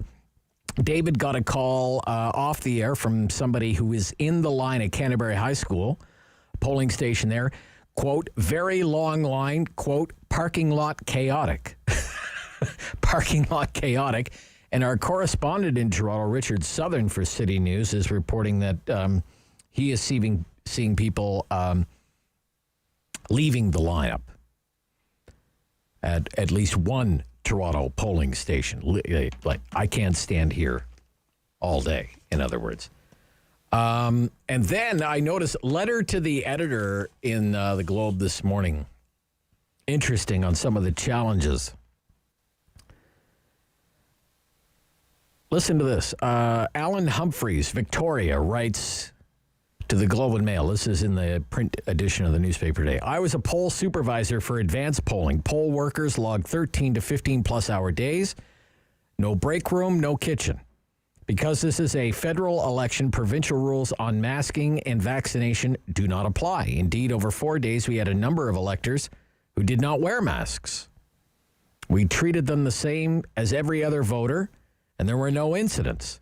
Training did not include anything on protesters, as my team consisted of students or retired individuals, 2 of whom used walking canes and 1 a walker frame. It was highly improbable we could have removed anyone from the site. When voting, please respect poll workers who are toiling under extremely challenging conditions for a little more than minimum wage to allow us to exercise our democratic right.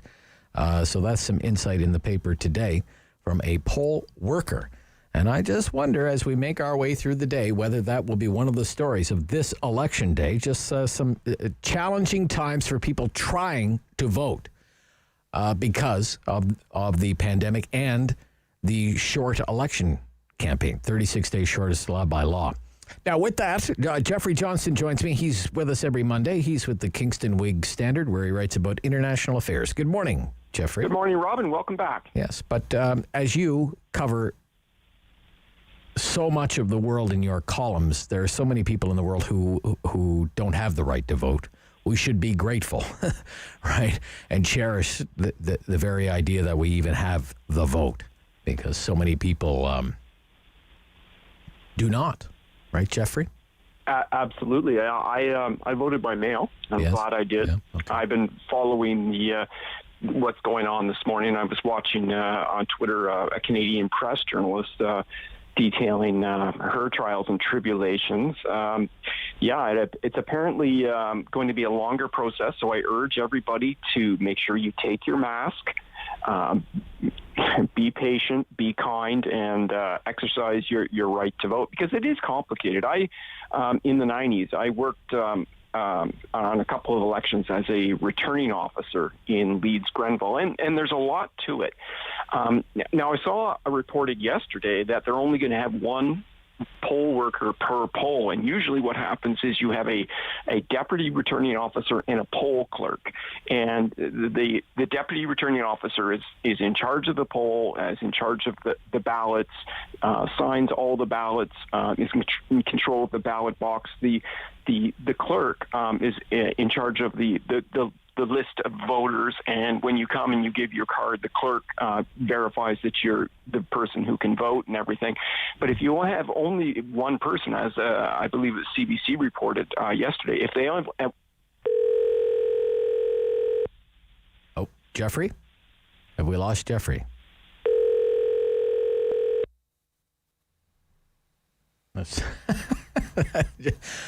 Don't you love that when the phone just starts randomly ringing like that in your ear? Have we lost him? We're going to try and get him back. Okay, David, bring up the Transit Commission meeting, and I'll while we get Jeffrey back on the line, I'll give people an update on what's going on with our Transit Commission was meeting. Not near that curve. There's nothing indicating that was a contributing factor. John Manconi's been updating and members so of the Transit Commission these on what happened yesterday with the derailment. There'll probably be a couple more in the future, just based on other municipalities and seeing what they do. It's one thing at the slower speeds.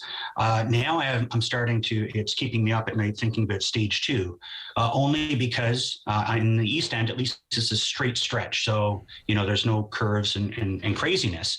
But we bought this train set specifically for the ability to be able to go up to 100 kilometers an hour if memory serves. Currently, we're not doing that. And so from that Blair out to Trim stretch, it's going to be going at a much increased speed. And I need more confidence as we get closer to it from a testing regime. So this is the stage of the meeting that they're at. Mr. Manconi is there, and he's taking a series of questions from the members of the Transit Commission. That was Councillor Tierney.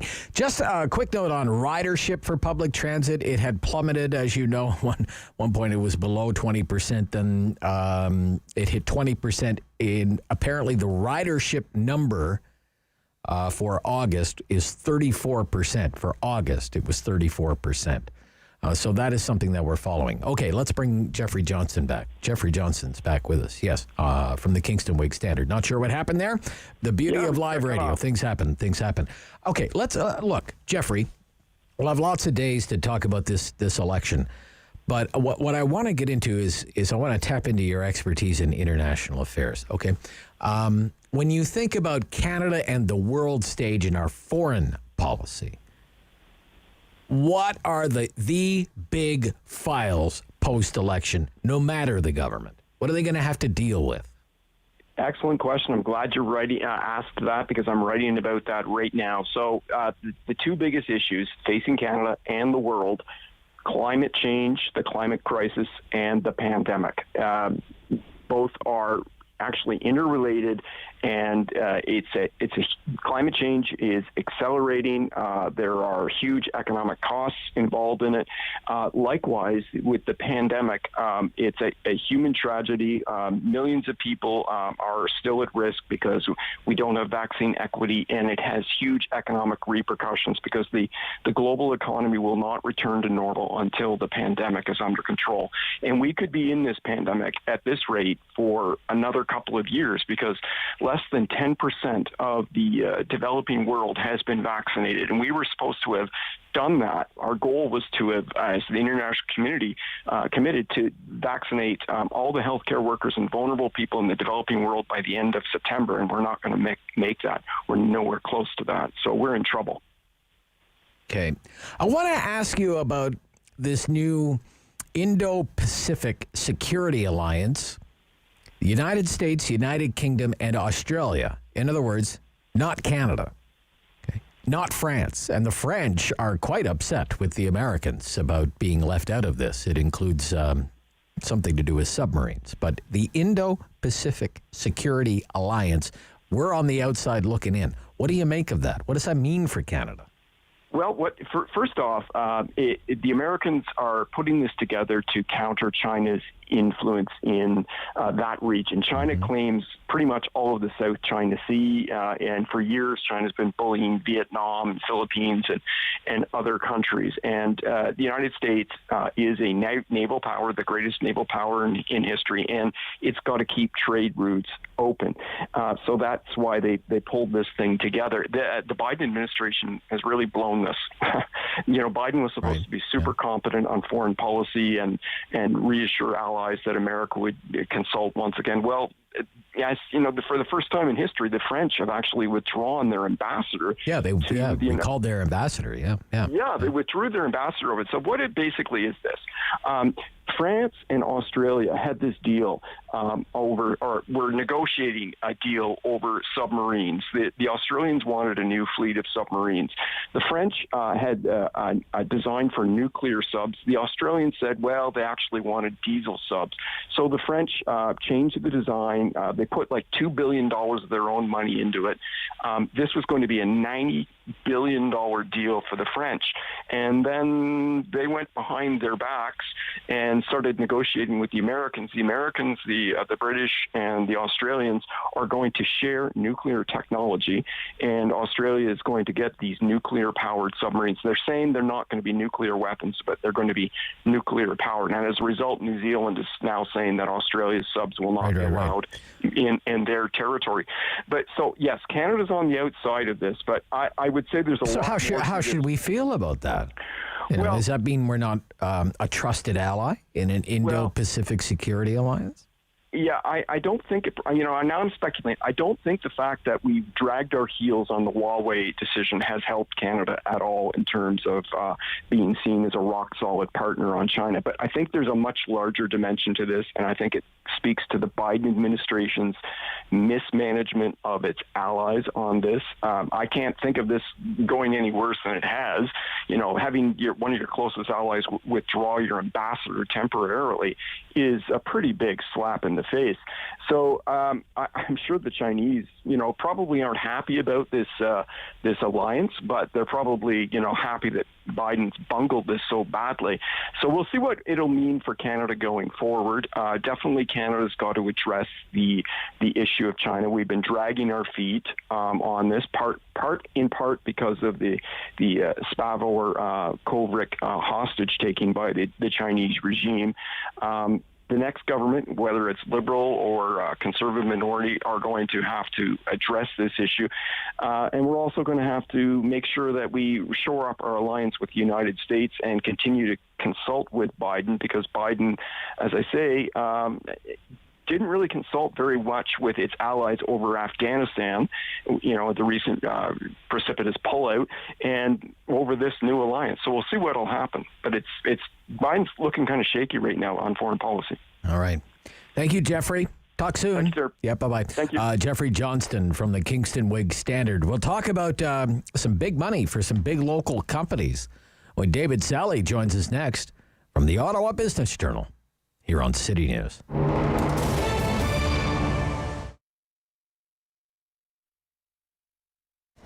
Ottawa Markets was created by the City of Ottawa to help rejuvenate the outdoor markets program in Byward and Wellington West, where we have the Parkdale Market.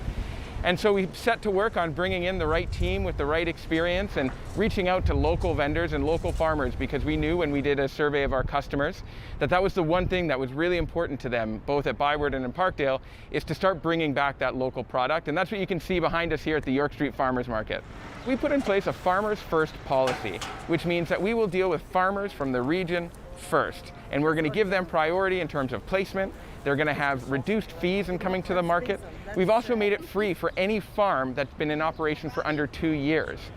The market also put in place a BIPOC initiative, which is a Black, Indigenous, and Peoples of Color initiative, which provides grants and support opportunities for folks from those communities to come on out to the market to reduce systemic barriers that have existed.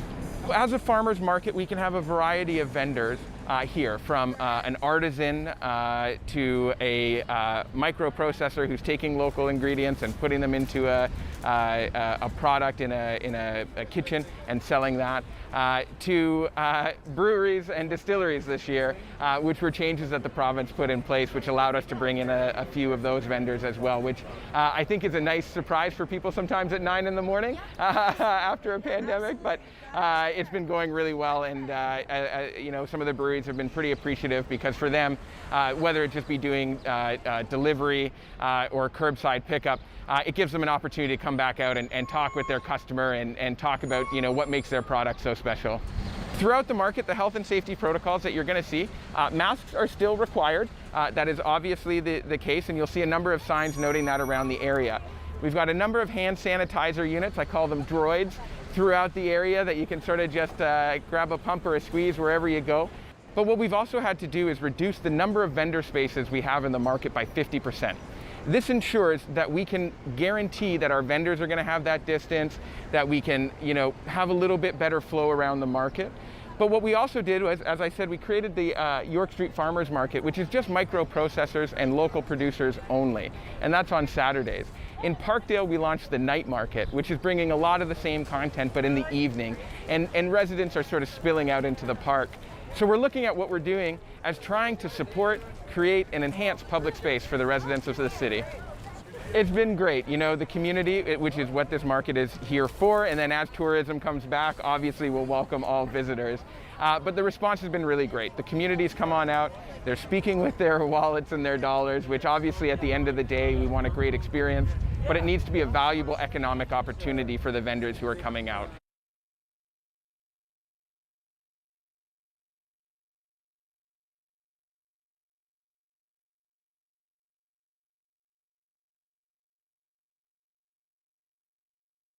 Strong voice. Strong opinions.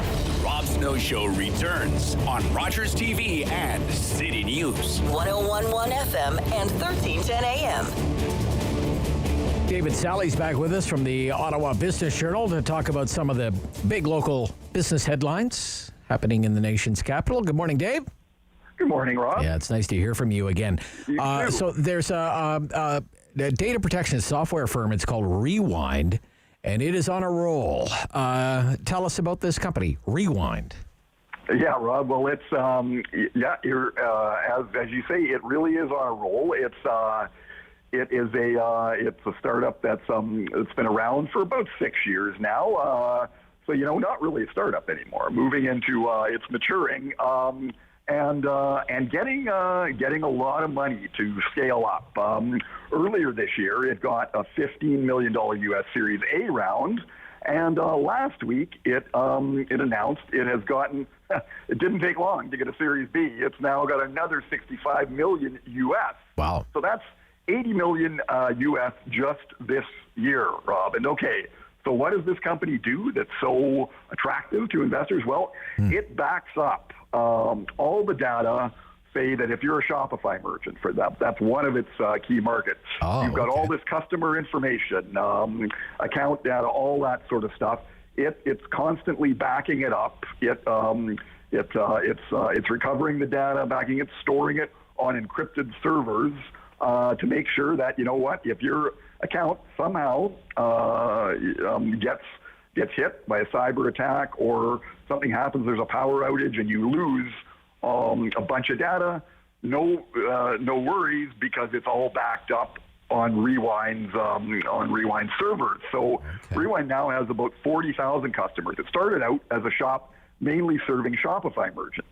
Figured that would be a big growth area, and it has been. Yeah. But since then, it's expanded into other e-commerce platforms like BigCommerce, which is a Shopify competitor. It's now backing up QuickBooks accounts for people who use QuickBooks accounting software. It's gone onto other software such as Trello, GitHub, which are which are various sort of in different all different spaces. So you've got customer support software with this software called Zendesk, and a bunch of other platforms. It's probably going to be on, I would say, close to a dozen different platforms by the end of the year. So Mike Potter, he's the co-founder, and yeah, he just really likes where it's headed. He says now we've got they've got the war chest now to be able to really scale up, and his mission, they say, is to back up every SaaS service that's out there. So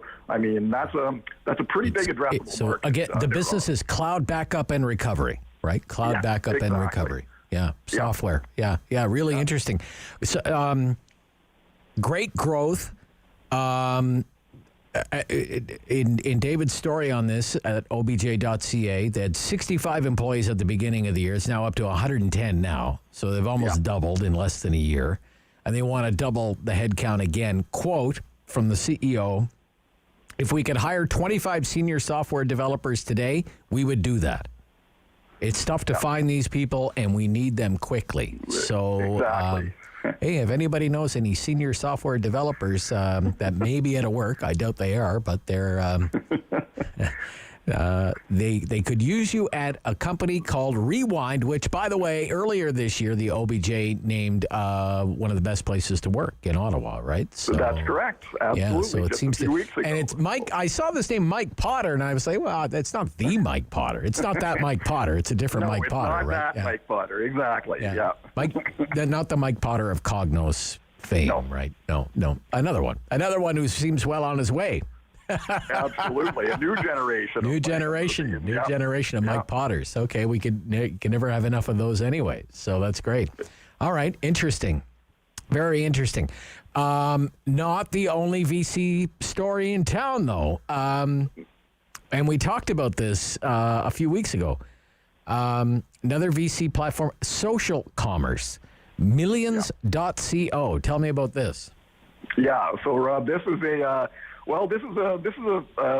sports marketing platform that really packs a punch. Pardon the pun. It's a really interesting concept that I mean you wouldn't think of, but there's a big market there. It basically sort of acts as a social media platform / marketing / e-commerce platform for athletes, and specifically right now it's targeting combat sport athletes like MMA, stars, boxers, that sort of thing. And the founders, Scott and Matt Whitaker, are very involved in the boxing scene. Fight for the Cure, you know all about that. Oh, yeah, Fight for the Cure, Rob, sure. They are big. They are kind of the founders. Where would Prime Minister Trudeau be without Fight for the Cure, right? Exactly. That's what, well, there you go. They were the ones who staged that. And, of course, Matt Whitaker was one of the founders of Ascent Compliance, which is has become a huge software company here in town. So they saw that these athletes that they follow and support, that they had really, a lot of them just were not set up to be marketers. They're devoted to training. That's all they think about 24/7.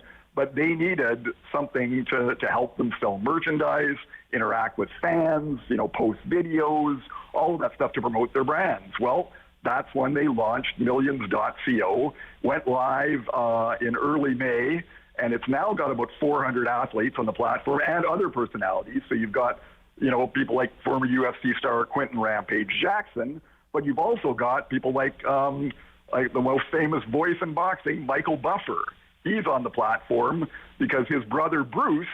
Although Let's Get Ready to Rumble guy, that guy? Let's Get Ready to Rumble, that's him. Okay. He is on the platform, and his brother is sort of involved in helping to promote Millions.co. His brother actually was involved in the latest pitch for their new funding, which is they got $10 million US just last week from a group led by a Boston VC, Volition Capital. So Bruce Buffer was on that pitch, and apparently he's become the biggest evangelist for this company they could possibly get. He is going out, tapping into his network to get all of his UFC stars to sign up, and they're now looking to really expand it beyond that. They're looking at Olympic athletes, NCAA athletes.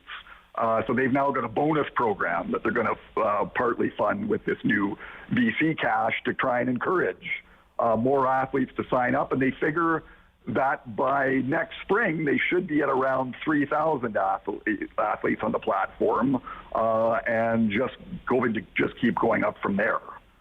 Very cool. Two really neat stories about two really great, fast-growing companies in our region today. Thank you so much, David. We'll talk soon. All right, thanks. Yeah, bye-bye. David Sally from the Ottawa Business Journal. Be right back. We'll be talking about the election campaign from the climate perspective here on the Rob Snow Show on City News.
number one for local news in Ottawa and the Valley.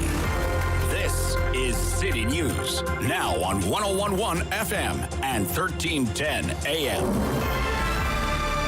It's Monday, September 20th. Good morning. I'm Alex Gouge. Right now in Ottawa, it's 17 and mainly sunny, and in Smiths Falls, it's 18.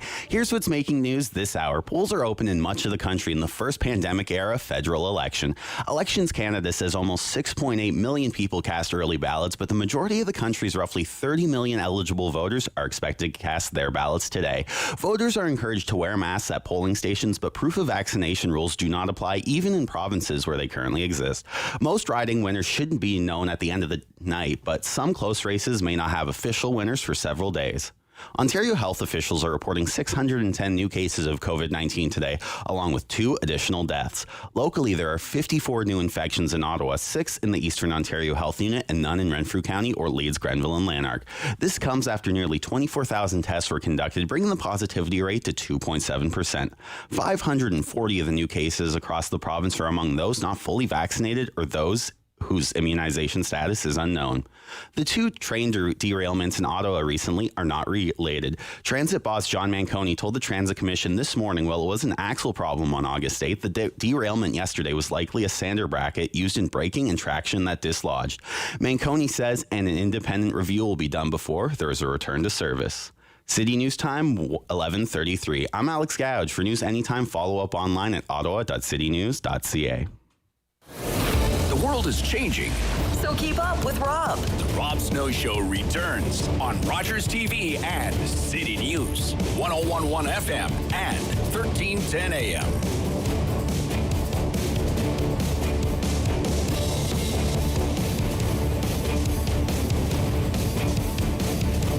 Election Day 2021, Election 44, coverage on City News tonight at 8 o'clock with the national picture and around-the-clock updates on all the local races, again, starting at 8 o'clock tonight.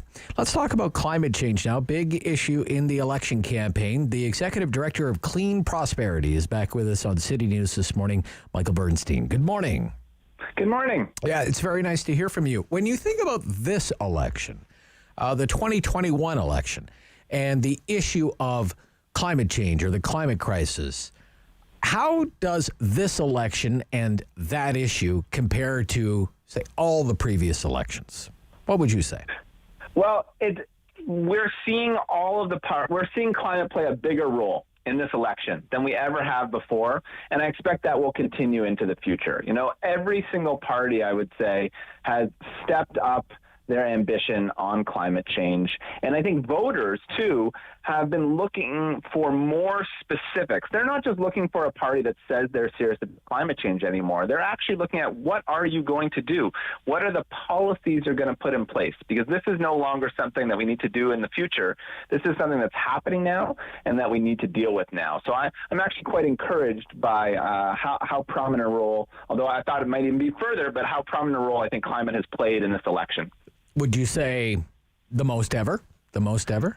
Absolutely. Yeah. I think the most ever for sure. And I think that you can only expect that to continue. You know, for the first time, and this is during a pandemic and during a time when we have very serious economic challenges and affordability challenges, yes, we are continuing to see climate change as recently as a couple days ago rank at the top or tied for the top issue of voters. And I can only imagine that will get more significant as we move forward. Okay. Now, compared to other elections, for example, Germany's having in an election campaign right now. I think theirs is less than a week away. We recently had the American election just last year, of course. When you think about how much prominence climate change gets in a Canadian election campaign, how do you think it compares to, say, other countries and the amount of dedication the issue gets in the public discussion? What do you think? I would say we are sort of in between Europe and the United States. You know, okay, the Europeans have had climate. I think they've traditionally been the leaders on climate, whether it's concern among the public or whether that's government policy action to help address the climate challenge. The U.S. tends to be on the other end of the spectrum. They have been further behind historically, particularly around government action. And Canada, we're in between. So I think it's starting to become, I think we're moving closer to the Europeans, and frankly, everybody is moving further because it's in front of us every day now. We're all seeing the impacts of climate change, and I think voters are now starting to really say this is a critical factor in my vote. Okay. Of all the parties, and I interviewed you, and you're quoted in the Conservative platform, and you said, well, they pick and choose what they want to take, right? It's not like you endorsed the Conservatives' climate change platform. You were very clear about that, but that's right. You didn't have universally bad things to say about it, nevertheless. How much daylight is there, say, between the three main parties when it comes to their climate policies now? Yeah, it's a great question. And let me just first say, by the way, all of the political parties pick and choose what they want to hear. So as you might imagine, we try to call the balls and strikes as we see them. Yeah. And each party is going to pick up on the good comments mostly, at least in their own literature. But to answer your question, I think we're in an interesting position today where when I look at a climate policy, and I think most experts would agree, you're really looking for two things. On the one hand, you want to see ambition. You want to see a party saying, we're going to do a lot to tackle this problem. But you also need to see specific policies that convince you that the party is serious about the problem and has really thought through what they're going to do. So on those two fronts, I would say the Liberals probably score at the top of the scorecard here because they have an ambitious plan, but they also have put forward a pretty incredible number of specific policies that really detail what they're going to do. The NDP, on the other hand, they have said they want to tackle the crisis, and they put forward an ambitious target. But the challenge there is they really haven't released a lot of detail on what they're going to do. Yeah. And there are some areas where they seem to be saying things that are even contradictory. So it's a little hard to rate them quite as highly, even though they want to be ambitious. And look, the Conservatives, as you said, it's a mixed bag. The Conservatives have put forward the strongest climate plan they have ever put forward, and this is a significant step forward for them, no question. But at the same time, their ambition is lower than the rest of the parties. They want to actually maintain the older international target under the Paris Agreement rather than the newer target. The 30% that's target. Right, a 30% target as opposed to the 40 to 45 that the Liberals have proposed and opposed to the 50 that the NDP would like to see. Yeah. And they have a carbon pricing system, that's good, but the pricing system is a fairly weak system. That's not so good. So it's really a mixed story when it comes to them. Okay. Now, having the Greens in such turmoil internally, not being able to mount such as credible a campaign as maybe they have been able to do in elections past, what has that meant for having climate change in the public sphere as part of an election campaign? The fact that the Green Party is really struggling in this election campaign. Well, the good news is that I think most of the parties have come to realize that climate change and policies to address climate change have to be at the top of the billing. And so we're no longer really relying on the Green Party to push this agenda into the public conscience, to make sure it's discussed in debates, for example. Okay. All the parties are doing that now. And so it is unfortunate to see a party that has been at the forefront of thought on climate policy sort of step into the background here, and we'll have to see what happens going forward. But I think the good news of that is we haven't really lost any of the public discussion that you'd like to see on this issue.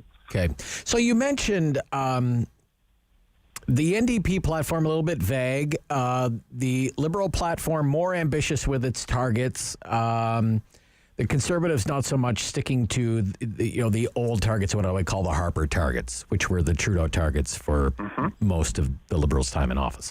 Right. You look at, say, the Biden administration has a more ambitious target than Canada does. The European Union has a much more ambitious greenhouse gas reduction target than either the United States or Canada. So among the industrialized Western nations, is it fair to call, when it comes to targets for greenhouse gas reductions, and we don't have a good record. Are we a laggard? Do we remain a laggard on that issue? What's your opinion? Well, I would say we're not at the front. It's fair. It's a very fair point, right? The U.S. and the EU. Really, the EU has always been leading the charge, and the U.S. recently has really stepped up, at least in their rhetorical pledges, right? Yes, Biden has made an ambitious commitment. He hasn't, and to be fair to him, he hasn't had the time yet, but he hasn't really come through with the actions that we need yet. So I think the way we should see this is that Canada is probably in the middle to the back of the G8 pack, but the whole pack is trying to move pretty aggressively. And I do not think that we should be too concerned about Canada having, say, a 40% target while the U.S. has a 50%. I think what really matters is all of these targets are 8 years away. If we can reduce anywhere between 40 and 50% of emissions in the next 8 years, we will have started down a path that is really going to transform our economy and gives us a fighting chance at staying within safe levels of warming. So I think really the key now for Canada is to say, what are the policies we're going to put forward to get to that 40% goal? And would it be even better if we were at 50? Sure, you could argue that. But really the true heart of the matter now is how do we get to that 40%? All right. So, whatever the outcome of the election, it looks as though the next big event, global event, in terms of, say, climate diplomacy, if I could call it that, would be COP26, the United Nations Climate Change Conference, which is to take place in Glasgow, Scotland, starting October 31st, running to November 12th. What's on the agenda there? What will Canada have to say when it gets there? What do you know? This is going to be a really important conference, assuming it goes ahead, given all the challenges around COVID, because under the international system that's sort of hosted by the United Nations, all countries around the world are expected to update their targets every 5 years.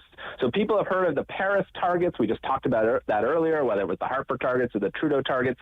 Now is the 5-year anniversary, because we couldn't do it last year due to COVID, for all of the countries to come in and say, this is how we're stepping up ambition. We know that the 2015 agreement was significant, but it still meant a 3 degrees of warming. That's double what we can afford to do, right? So this is really the key conference to say, is the world going to course correct? Are we actually going to, at least in our pledges, get onto the path that we need to stay within safe levels of warming?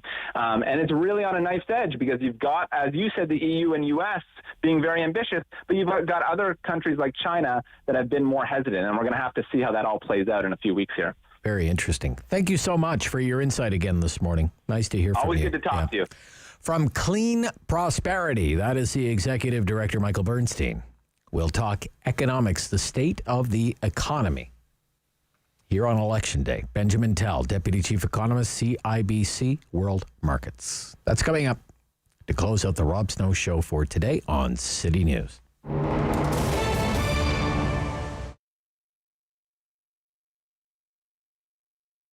My name is Pamela Caillou. I'm a local artist. I'm Métis, and the heritage derives from Algonquin and Huron background. That comes from way, way back from the 1600s. I was trained in school classically, like we studied the masters like Picasso, Michelangelo, Van Gogh, and so you'd have to say it's quite different, my style. What I've done is taken the skills that were taught to me by traditional painting and incorporated that with the Indigenous heritage. My art pieces incorporate the energy and spirit of the Mother Earth in pretty much every single one of them, because I want people to realize, even though we might think we are the masters of the domain here on the planet, that is not the case. It's the Mother Earth that's providing a balance and our causes to live and whatnot. And it's just to always see her and remember her and respect her. Well, I try to keep my style different, because there are like a handful of Canadian artists that are really well known, like Norval Morrisseau and whatnot, but it's been done. So I kind of want to stay away from the pack, and that's what makes my artwork a little more unique. But at the same time, if you're looking at it, you do know it's Indigenous, and you do know it's the woodland style. I usually start by coming up with an idea, which would be, let's say, 4 days. Well, it depends what's inspiring me at the time. It could be a lot of trees, it could be water, it could be the medicine wheel. I would choose a subject and try to really incorporate what it is I want people to see from that. So then from there, I would have sketchbooks, and I do little sketches of everything because the canvas is expensive. So you don't want to start something and have to throw it away. And then from there, I go on to the bigger piece on the canvas. Once I have on my sketches the direction I want to take my artwork in. I chose a lot of vibrant colors for the pieces because if somebody is willing to make the commitment to have my piece of work in their home, I would actually like them to come home after a long, hard day, and some days aren't so great, to look at something that's very joyful.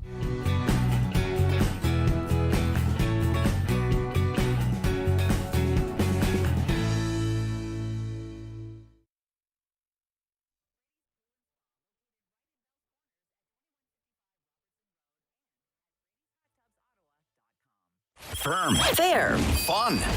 The Rob Snow Show returns on Rogers TV and City News 101.1 FM and 1310 AM.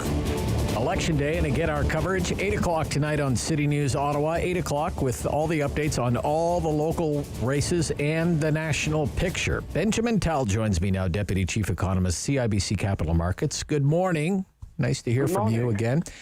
Benjamin, right now, here we are, Election Day. I don't want to talk politics, but I do want to talk economics. How would you describe, just generally speaking, the current economic conditions in Canada? Well, not so great because we are starting a fourth wave, as you know, and the economy slowed down in the second quarter. Everybody expected a positive number. Even the Bank of Canada expected about 1%. We got a negative 1%. So much for economic forecasting. It was worse than expected. At the same time, the labor market is still moving very strongly. So it's very interesting. In the U.S., in terms of economic growth, the U.S. is doing better than us. We are doing than the U.S. in terms of job creation, and therefore what you want to do is look at inflation and to see which country is better. And it seems, based on that the U.S. is actually, economically speaking, doing better. There is no question that Delta is complicating the situation, and therefore we all have to trim down our expectations for 2021 by about 0.5%. But all this will go back to 2022, as we hope we go back to semi-normal in mid-2022. Okay, so you mentioned that, the surprise contraction in the Canadian economy in the second quarter, but the second quarter is long in the rearview mirror now. Surely, to goodness, our economy is not contracting anymore, is it? Or what's your sense of it, Benny? Are we back into expansion mode? Slow growth, even? What's your sense of it? No, I think that the summer, namely the third quarter, was relatively strong. As you know, we have seen opening up in July, August. The summer was relatively strong, and therefore I will not be surprised if currently we are all expanding at about 4% or so. So relatively robust. If you look at the potential growth of the economy, it's about 2%. So we are double the potential, reflecting the fact that people are spending some money that they have in their checking account. We see the service sector doing better. Restaurants are there, hotels, people are traveling. So that's all good. However, we're starting to see very, very early, signs of slowing down. We see it already in the U.S. because of Delta, and we are starting to see it in Canada. Clearly in Alberta we are seeing it more, and we will see more restrictions coming. And that's very interesting because, at any point in time during this crisis, especially from this point forward, what will determine how much an economy will be open or closed will be based on hospitalization rates.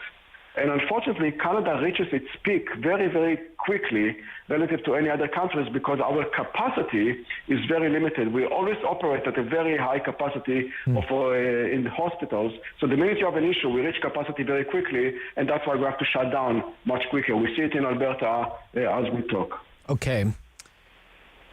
So what right now would you say are the biggest risks in the economy right now? COVID, is that still the biggest risk that COVID continues, Delta continues to surge, hospitalizations go up, as we've seen in Alberta, restrictions have to be put back in place and all of this causes economic harm. Is that still the biggest risk? Yeah, for sure. Unfortunately, the Delta variant is the number one factor determining economic activity and economic policy. And we know that in Canada it's a bit more sensitive because of the fact that we are facing a much lower threshold when it comes to hospitalization rates. So that's something that I'm worrying about. Clearly, the fall and the winter will be testing time for us. You will see a situation in which the economy will slow down in the fourth quarter. And the question is to what extent that's something that will lead to reintroduction of restrictions in a very significant way. We hope that will not be the case, given the fact that as a society we are slowly learning to coexist with the virus. And as long as we don't have too many mutations, we can deal with that. Vaccination is key. Now, the WHO is telling you that they are not thinking about what kind of letters are to use when they run out of the Greek letters to notify, to basically mark, mutations and variants, which means that they are expecting more variants, and that's something that can complicate the situation. Therefore, vaccination is key here, and that's something that we have to focus on. So you are absolutely right. The number one issue is the trajectory of the virus. Okay. What is your firm's opinion on the current inflationary environment? Is this temporary, or is it becoming more of a worry? Inflation. The inflation that we are seeing now, all those numbers that you see, 4 or 5%, those are much ado about nothing because it's all about the base effect. Basically, a situation in which prices were very low last year and this year they're rising. They're also rising because of the fact that people are getting higher wages due to the fact that they get government money and therefore they're not willing to go back to work, and therefore there is a high vacancy rate. We see the supply chain issue, which we know going to be temporary. So to me, this is not the issue. That will slow down. Much more interesting to me will be the inflation that we're going to see in the second half of 2022. The second half of next year. The second half of next year. Okay. Exactly. The second half of next year. That will be the real wave of inflation where the economy will start moving in the right direction and you will see growth coming and therefore inflation coming. That will be the key test when it comes to inflation, and that's when you will have to see the government of Canada, the Bank of Canada, or the Fed is starting to raise interest rates to deal with this real threat of inflation. Because what we are seeing now is really more temporary in nature, but the real test will come later, and that's why I would like to see the Bank of Canada starting to raise interest rates much quicker, and maybe by mid-2022, just to be ahead of the inflationary curve. Okay. You see the stock market today. I know economists aren't really interested in the day-to-day fluctuations of stock markets, but nevertheless, down substantially today, down about 2%, which is a big move for the market. It's China worries. It may be related to this one massive real estate developer in China right now, but we know that the Chinese regime has been really trying to I think manage the growth and manage inflation, really manage the economy. But how risky is to Canada is China's current economic policy? Is it a risk to Canada, or what's your sense of it? I think the Chinese situation is a risk factor because two things happening here. One is whenever they have an issue with COVID, they act very, very quickly, which means that the global economy can feel the impact given the size of the economy. Second, there are some things beyond COVID that are impacting the ability of the Chinese economy to grow. Namely, their labor force is basically starting to shrink. Demographically speaking, they are paying the cost of the one-child policy. We see a situation in which they've been trying to shift activity from exports to the consumer, but it's not happening. The consumer is not there. Export is still leading the way. And then, of course, you have deglobalization and the fact that you will see many countries downscaling their business with China. Which could also be inflationary, Benny. That could also be eventually it can be inflationary, absolutely, because if globalization was anti-inflationary, deglobalization can be inflationary. So all those forces are lowering the market, and for a good reason. Again, today maybe was the overreaction, but overall, I don't think that this is an issue. All right. Thank you so much. Bye-bye. It was a pleasure. Thank you. Benny Tal, Deputy Chief Economist at CIBC Capital Markets. Sam LaPrade up right after the new news. Don't forget election coverage tonight at 8 on City News. The Rob Snow Show. Tune in weekdays starting at 9 on Rogers TV and City News, 101.1 FM and 1310 AM. Number 1 for local news in Ottawa and the Valley. This hour of the Rob